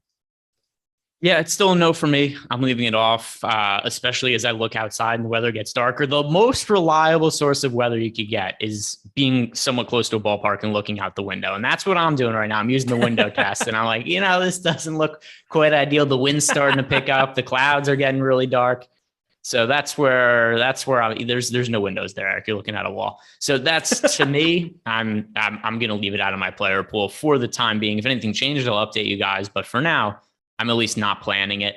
If you guys want access to all the tools we have behind the paywall, top pitchers tool, top stacks tool, ownership projections, player projections, we have a deal for you. If you are signing up for Awesemo Plus Platinum for the first time, use the promo code MLB Live.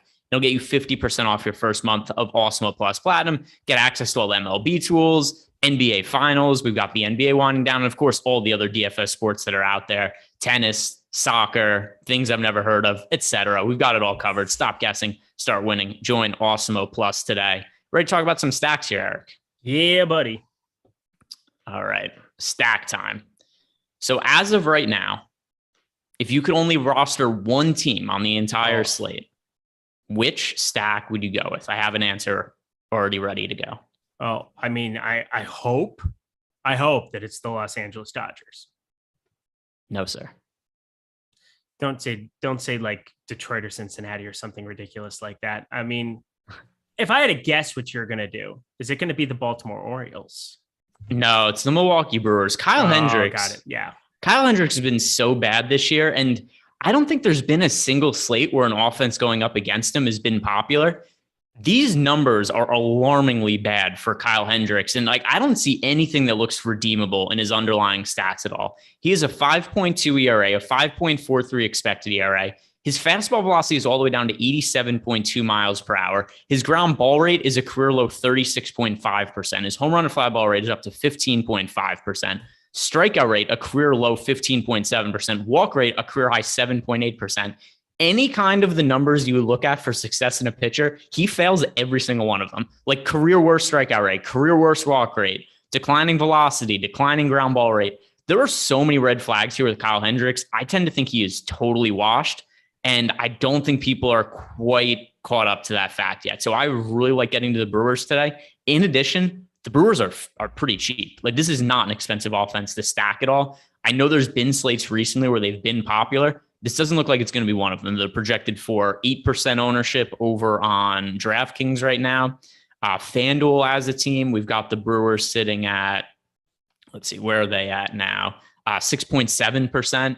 I really, really like this team. And I think there's a lot of upside there. And in the interest of trying to find teams that, aren't totally crazy off the wall, but still have upside, the Brewers also a second highest ISO against right-hand pitching this year.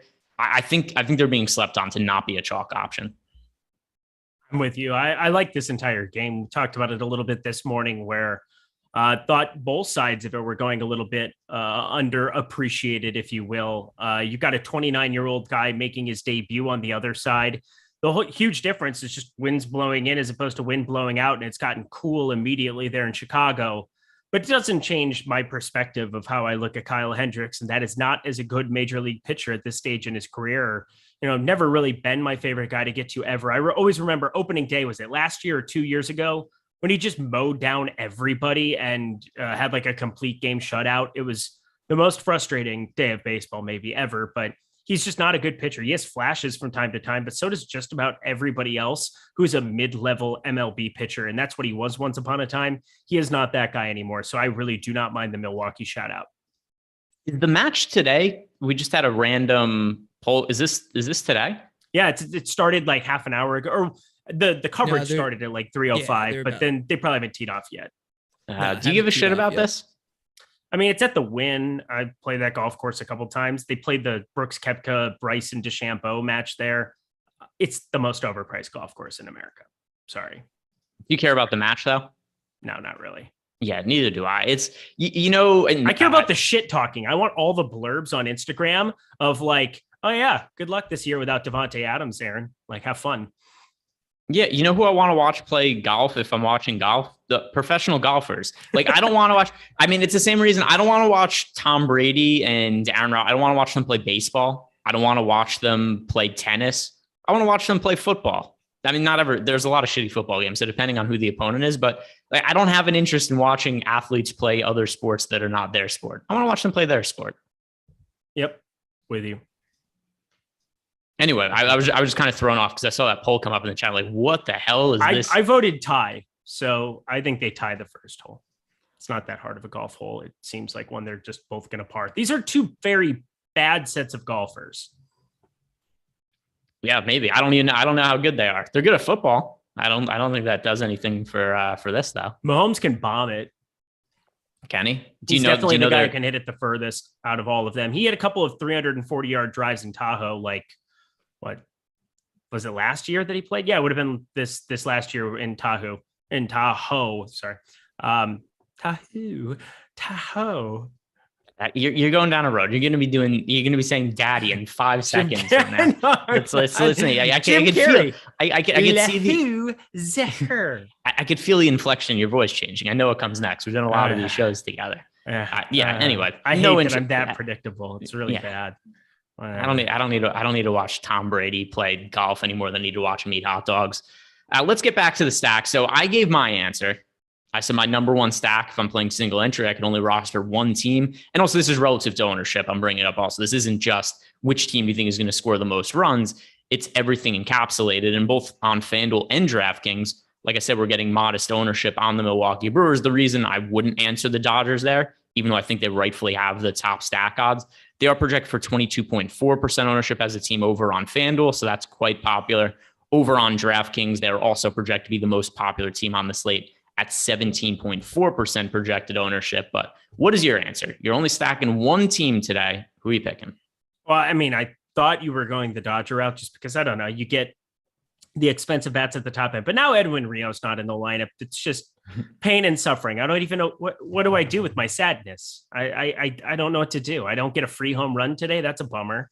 Oh, well, I guess we continue on. Left on left, that would have been a crime. It would have been good. But I am absolutely with you in terms of that game environment, Milwaukee, Chicago. I like the Chicago side a lot, going up against a 29-year-old debut pitcher. Anybody who's 29 years old making their debut is just going to be somebody I probably want to target. Had a decent ground ball rate at the minor league level, Jason Alexander being his name. But if you look at his minor league route, he has just bounced around team.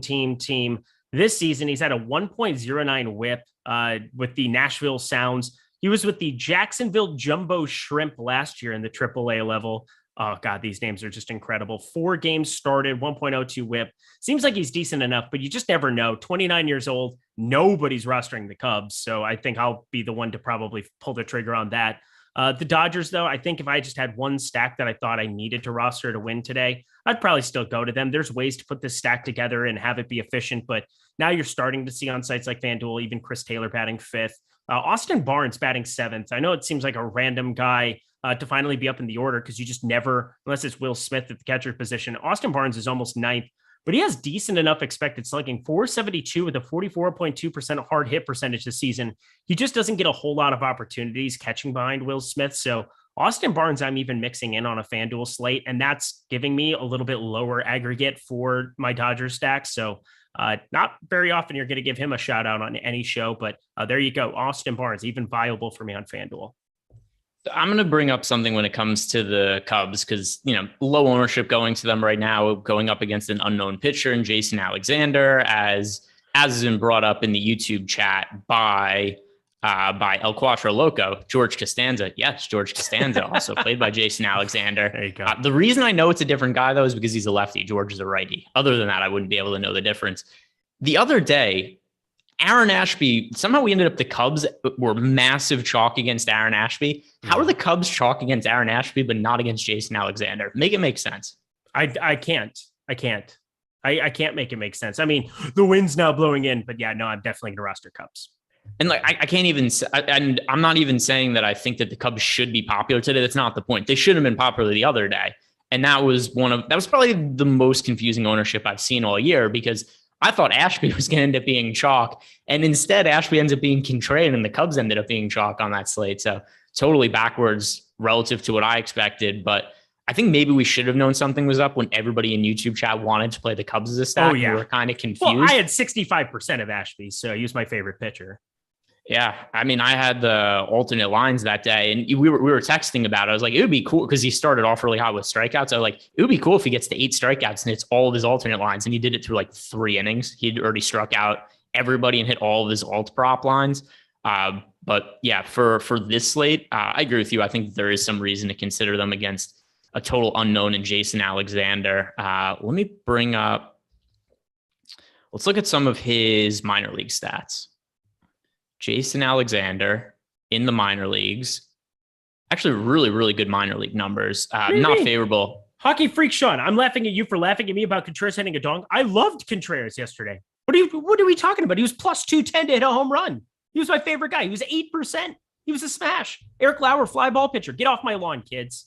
What are you talking about? I didn't do the show yesterday. I legitimately don't know what we're talking about. Shit. Sorry. I really don't know. Your name is Eric. Eric's name is Eric. I am. That's me. Anyway, Jason Alexander minor league numbers this year does have a 2.64 ERA, 3.78, but he's bounced around a ton of minor league organizations. That's also kind of a red flag for me. If he's never gotten a shot at the big leagues at age 29, when he's pitched in the Angels, Marlins, and now Brewers organizations, a little bit concerning. I don't mind taking some shots when it comes to the Tigers, just based on that, or the Cubs when it's based on that information. But what are you going to do now with the chalky Los Angeles Dodgers? Because I know you mentioned you like mixing Austin Barnes into the mix, but this is now becoming a very, very popular stack. Like I said before, we're looking at them as not only the most popular team on the slate, but also the most negatively leveraged team on both FanDuel and DraftKings. Does that make you want to get overweight to them, underweight, be even with the field? How are you going to approach them relative to ownership? Yeah, I'm going to have a little bit. Well, actually, I don't want to misspeak. Let me just pull it up here because I'm finishing up my FanDuel stuff as we're speaking here now. Because you can't play Kevin Pillar. I'm not going to play 12.8% of Kevin Pillar. That's just not going to happen for me. I have 2, so that's cool. In my 100 lineups on FanDuel, Chris Taylor, he 25.2%. I have 22% of him. I have 33% Mookie Betts. He was my highest owned batter. I'm going to cut that down here as well. That's just too much for a one-off at 4,500. Even if I am playing some of these cheaper starters, he's going to be a very popular one-off here. Trey Turner's up to 33%. So I'm a little bit underneath. I'm actually a little bit underneath the field on all of them. But the big piece for me is Austin Barnes is a part of a lot of those stacks. 22% Austin Barnes as it is right now. That is 15%, 14% over the field. Hey, there you go. I can count. 14% over the 7.9% that we have there for him. I just find him at 2K. He's going to catch the whole game here. Will Smith.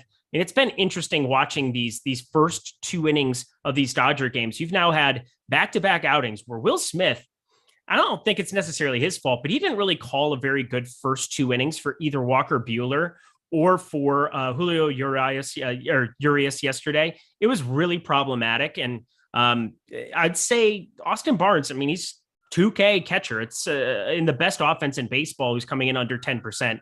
I think just allowing him into more of my stacks allows me to play the Dodgers at like a 15-20% clip still. you ready for, by the way, I'm going to be underweight to the Dodgers. It's just too much ownership for me. I get it.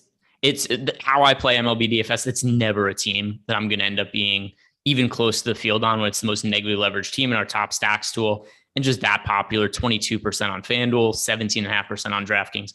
A little much for me. Are you ready for a free bet of the day? I think you're going to like it. Let's do it. All right. It's from our guy, Alex Baker. By the way, if you guys want more free bets, follow at Awesemo Best Bets over on Twitter. And then also these bets come from our premium Discord subscription, which you can find the link to below. And then you get access to just Discord channel, which is us giving out some of our best bets of the day. From Alex Baker, Tariq Scuba over 5.5 strikeouts. That it's just a smash. I was literally linking that up. I was talking through it as I wanted to get to more and more and more of them.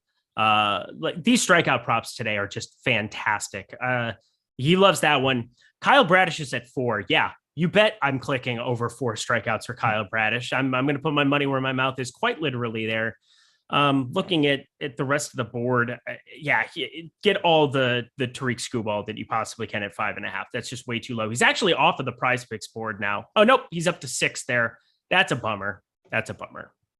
Yeah, I'm kind of looking around. And by the way, this is also the value of something like Odd Shopper. Most books do have the number posted at 6.5, and you could find 5.5s out there. Like I just pulled up FanDuel, because FanDuel has the most alternate lines. So I was kind of curious to look at some of the alt lines there. And I mean, they have him at plus 112 for 7 strikeouts. So yeah, I mean, the number for them, what they have is much different than over 5.5. So anywhere you can find 5.5, obviously more favorable number than 6.5. But let's start to look at more of the stacks. And I've already mentioned some of the most popular stack on this slate is the Dodgers. You like them a little bit more than me. Obviously, it's a good spot for the Dodgers. Anybody who's playing them, I would say, yeah, side there. I just don't generally like to play offenses that are that negatively leveraged or that popular. The other team that's in the same boat as the Los Angeles Dodgers now in terms of being massively negatively leveraged, the Boston Red Sox against Hunter Green. They're projected for 17% ownership over on FanDuel with a 10% chance to be a top stack. So this is the second most negatively leveraged team behind the Dodgers. And then over on DraftKings, also 15% ownership, 10% chance to be a top stack. So on DraftKings as well, the second most negatively leveraged team. So when it comes to Boston, I'm also going to be underweight to them, just like with the Dodgers. I've been underweight to Boston a lot over the last week. Sometimes it's gone well. Sometimes it's gone very, very poorly because Boston's had some massive games as of late. But I think Hunter Green has a lot of upside, also a lot of variance. One of the reasons also I think it makes sense for us to like Hunter Green as a contrarian pitching option is if I'm going to be underweight to the Red Sox and Boston is this highly owned, I guess it kind of makes sense for me to target the high upside arm who's going to be on the other side. But how are you going to handle the Boston Red Sox, who, similarly to the Dodgers, are a very negatively leveraged offense? Yeah, Hunter Green is a god. He's 22 years old and throws flame balls, and I don't want to roster Boston that much against him. So there you go. Best of luck to everybody rostering the most popular team here on the slate. I am undercutting absolutely every single batter in this lineup. I'm half the field on everybody on FanDuel. It's not even going to be remotely close. I capped them all at 15%. So if this team goes nuts, going to be very unlikely that I win anything today. Franchi Cordero leading off. I mean, I've liked him more when he was unowned in the back half of this lineup, but now he's actually garnering some attention. 18.1% on FanDuel. Again, I'm playing a little bit more there tonight, and I can't get myself to pull the trigger on this ownership. Yeah, no, I think that totally makes sense. The ownership is pretty concentrated now on a few teams. So now that we've had the ownership updated and the ownership coming down on the Yankees and the Angels game, we've got about half the field is going to be on either the Dodgers, the Red Sox, or the Mariners. And I'm just going to look elsewhere. I already mentioned one team I really like is the Chicago White Sox. I spoiled the surprise. I was going to say one team I really like is the Milwaukee Brewers. And I was going to say the other team I really like is the Chicago White Sox against Hyun-Jin Ryu. Ryu, kind of similar to Kyle Hendricks, a pitcher who used to be a really, really solid starting pitcher, but was never really had the best stuff, never really generated a whole bunch of swing and misses. And now he just starts to get a little bit older and you start to see some of the declines. 3 years in a row, we've seen a dip in his average fastball velocity. It's a White Sox offense that on the whole has been really disappointing this year, but they actually have the third highest WRC plus against left-handed pitching this year. It's more righties that the White Sox have struggled with. So with some power bats in the lineup like Jose Abreu, Eloy Jimenez, Luis Robert. Eloy's hurt right now. But I think that this is a White Sox lineup that could potentially get to Ryu in a hitter-friendly ballpark. So those are my two lower-owned offenses that I really like clinging to today. The Milwaukee Brewers, the Chicago White Sox. Could you get on board with me when it comes to Chicago? Yeah, I can. And part of it is just getting AJ Pollock in this lineup now, too. Also 3,400 on DK, 3,700 Andrew Vaughn, and Luis Robert. He's garnering a lot of attention in this lineup, but rightfully so. Terry gave a shout out for Jose Abreu because I guess, Jose Abreu, just still a really good hitter. I don't know what else to say about him. Ryu has definitely regressed in a very prominent way since putting on a Toronto uniform, the exact opposite of other southpaw Robbie Ray, who put on a Toronto uniform and somehow removed his walk problem, removed a lot of his hard hit from last season. So I'm with you.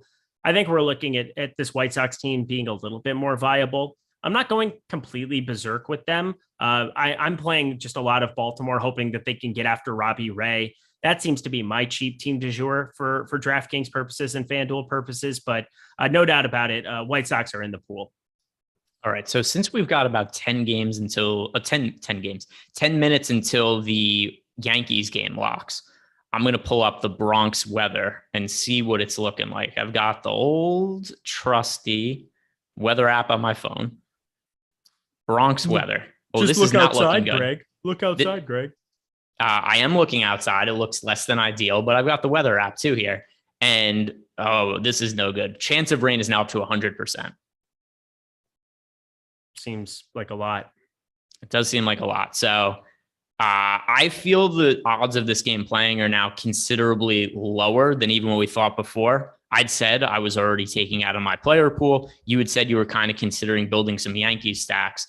But now that we have this information, 7 p.m., 100% chance of weather. And this is my time, by the way, when the game starts.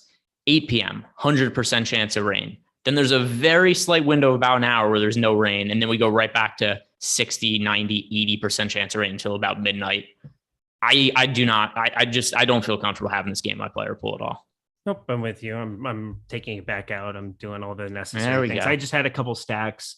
I just had them there on layaway because if you tell me that this team is going to be completely unowned, I want it.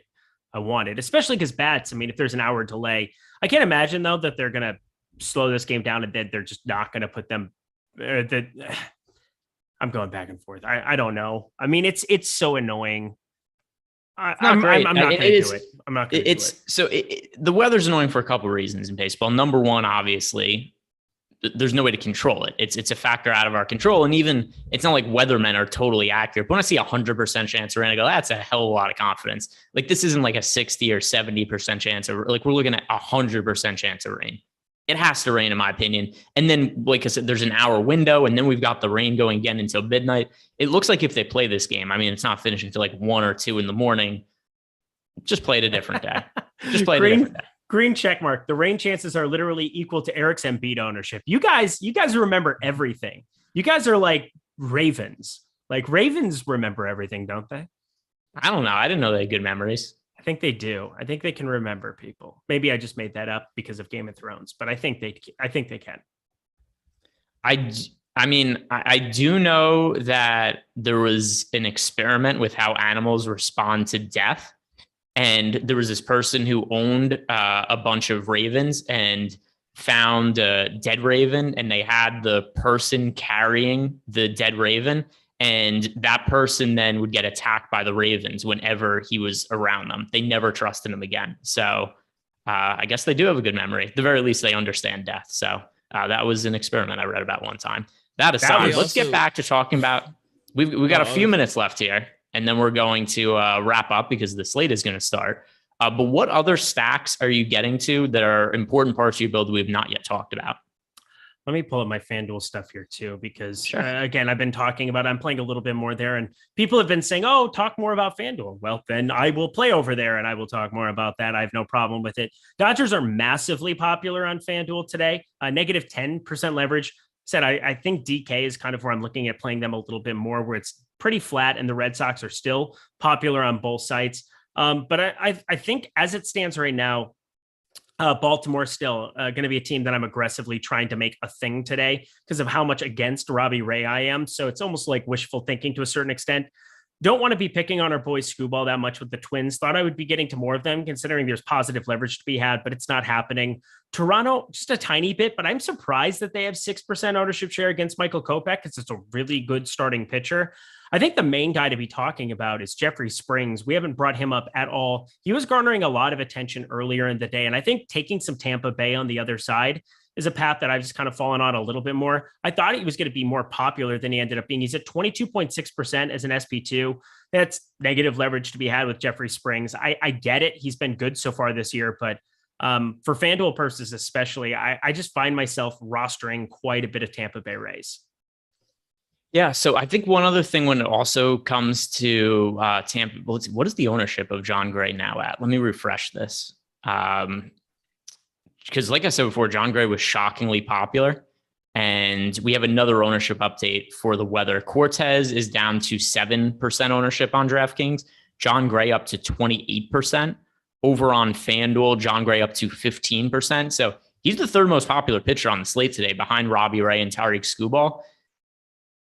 There are spots where like John Gray was really popular his last start, but it was against the Oakland A's and he was almost min price on DraftKings. He was 5,500. So I could understand him being popular in that spot, less so against the Tampa Bay Rays. So I do think that this is a leverage spot where we should probably want to get at John Gray just because he's so popular. Yeah, I'm that's what I meant, by the way. Yeah. Sorry. I meant to say John Gray and not Jeffrey Springs, but Jeffrey Springs is obviously on that team. I like the Tampa Bay side, not as encouraged with the Texas side. Yeah, that's what I meant to say. Yeah, that follows. I get where you're coming from. And I mean, right now when we have, let's see, what is the ownership at on Tampa Bay as a team? So Tampa Bay is currently projected for 4% ownership, positively leveraged over on DraftKings. On FanDuel, I assume it's also going to be the same just because if John Gray is a really popular pitcher, it stands to reason people aren't rostering Tampa Bay. Yeah, positively leveraged on both DraftKings and FanDuel and going up against a popular starting pitcher. It makes all the sense in the world to me to try to get overweight to Tampa Bay. Not that it's hard when they're 4% owned either. Yeah. So here we go. Angels, Yankees will be delayed due to rain Wednesday. Here's why I'm bummed out by this. The slate locks in 4 minutes. If we wouldn't have known this information for like 10, because now everybody's just going to get off the Yankees Angels game that I don't think is going to play. If the game would have just not started on time and they didn't announce the delay ahead of time, I think there actually would have been ownership here and just a lot of zeros would have been collected. I think it still might be. It's 4 minutes before. This isn't NBA we're talking about here. There's a lot of people who aren't paying attention to the old reporting quite as much. So wishful thinking maybe, but the game starts in 4 minutes and we just got that news. Yeah, it's possible. I would hope so. I hope we get dead lineups out there. Always good when the rake is paid for us, but still, I think we had a better chance if that news didn't break. One other team that I think makes a little bit of sense for leverage purposes, the Baltimore Orioles. I get it. The offense is no good, but I'm looking at it more from the standpoint of Robbie Ray has been tremendously inconsistent this year. He is up to nearly 50% ownership on DraftKings and 35% on FanDuel. Whenever you have a kind of mediocre pitch, I understand he won the Cy Young last year. I think it's one of the flukiest Cy Youngs we've ever seen. The two flukiest Cy Youngs in our lifetime, Robbie Ray, Rick Porcello. Two guys who are never going to come. Well, Rick Porcello is out of baseball now, but two guys that are never going to come close to replicating the success they had in those individual years. So I look at Robbie Ray as a pitcher who, once again, for DFS purposes, I think this is one to play both sides of, both Robbie Ray and the Orioles standpoint, because Robbie Ray, first of all, has good outings against good teams, bad outings against bad teams, unpredictable. He's all over the place. But there's also some individual hitters that could have power upside in the Baltimore Orioles offense. Pointed out before, the two best bets that we have in Odd Chopper for tonight's baseball slate, Cedric Mullins and Ryan Mountcastle homer. Those are the two most positive ROI bets. And it's because Robbie Ray is liable to get hit hard and give up home runs. So I think there's reason to get to the Orioles offense here. I know way back earlier in the show, you mentioned you were on the same page. I assume that's only grown as a stronger feeling now that Ray's ownership has come up so much. Yes. Give in to the hate. Yes. Let us go. He's going to be more popular than this too. I mean, he's just going to be crazy, crazy popular today. I'm just one-time dealer. Again, 3 of my 10 highest owned bats on FanDuel out of my 100 lineups, Austin Hayes, Ryan Mountcastle, and Cedric Mullins. So I'm making aggressive stands today. And I generally wouldn't make this aggressive of a stand, but it's an 8-game slate. going to be a 7-game slate. I am already getting contrarian in pitching, but you know what? Why not double down and get contrarian here against the most popular pitcher on the slate? I think that there's just so much leverage to be had here. I hate the ballpark, but as I said before, 89 degrees, by far the warmest spot here that we have on the slate. Even Texas is at 90 degrees, I guess, but I can't remember. It's the roof over top of it. Tyler, you were saying earlier, is the roof over it? Tyler? Thumbs up. He gave you the thumbs up. Yeah. Thank you. I didn't see him. It was stalling for me, but yep, got everything in. No Yankees in my lineup. Best of luck to us all. All right. So that is going to bring us to lock. Any further talking points for you before we sign off here, Eric? Kyle Bradish, one-time dealer. I haven't used my one-time dealer yet this year for MLB, but I will say I'm very curious to see what is. You've texted me one-time dealer within the last week. Maybe I have. I don't know. All right. I haven't said it on a stream in baseball this year. We'll put it that way. That's probably not true either. That aside, Okay. guys, if you haven't done it already, like the video, subscribe to the YouTube channel. Good luck tonight. We'll be back tomorrow. And we've got basketball tomorrow as well. So come check that out. Basketball back in our lives. Good luck today, guys.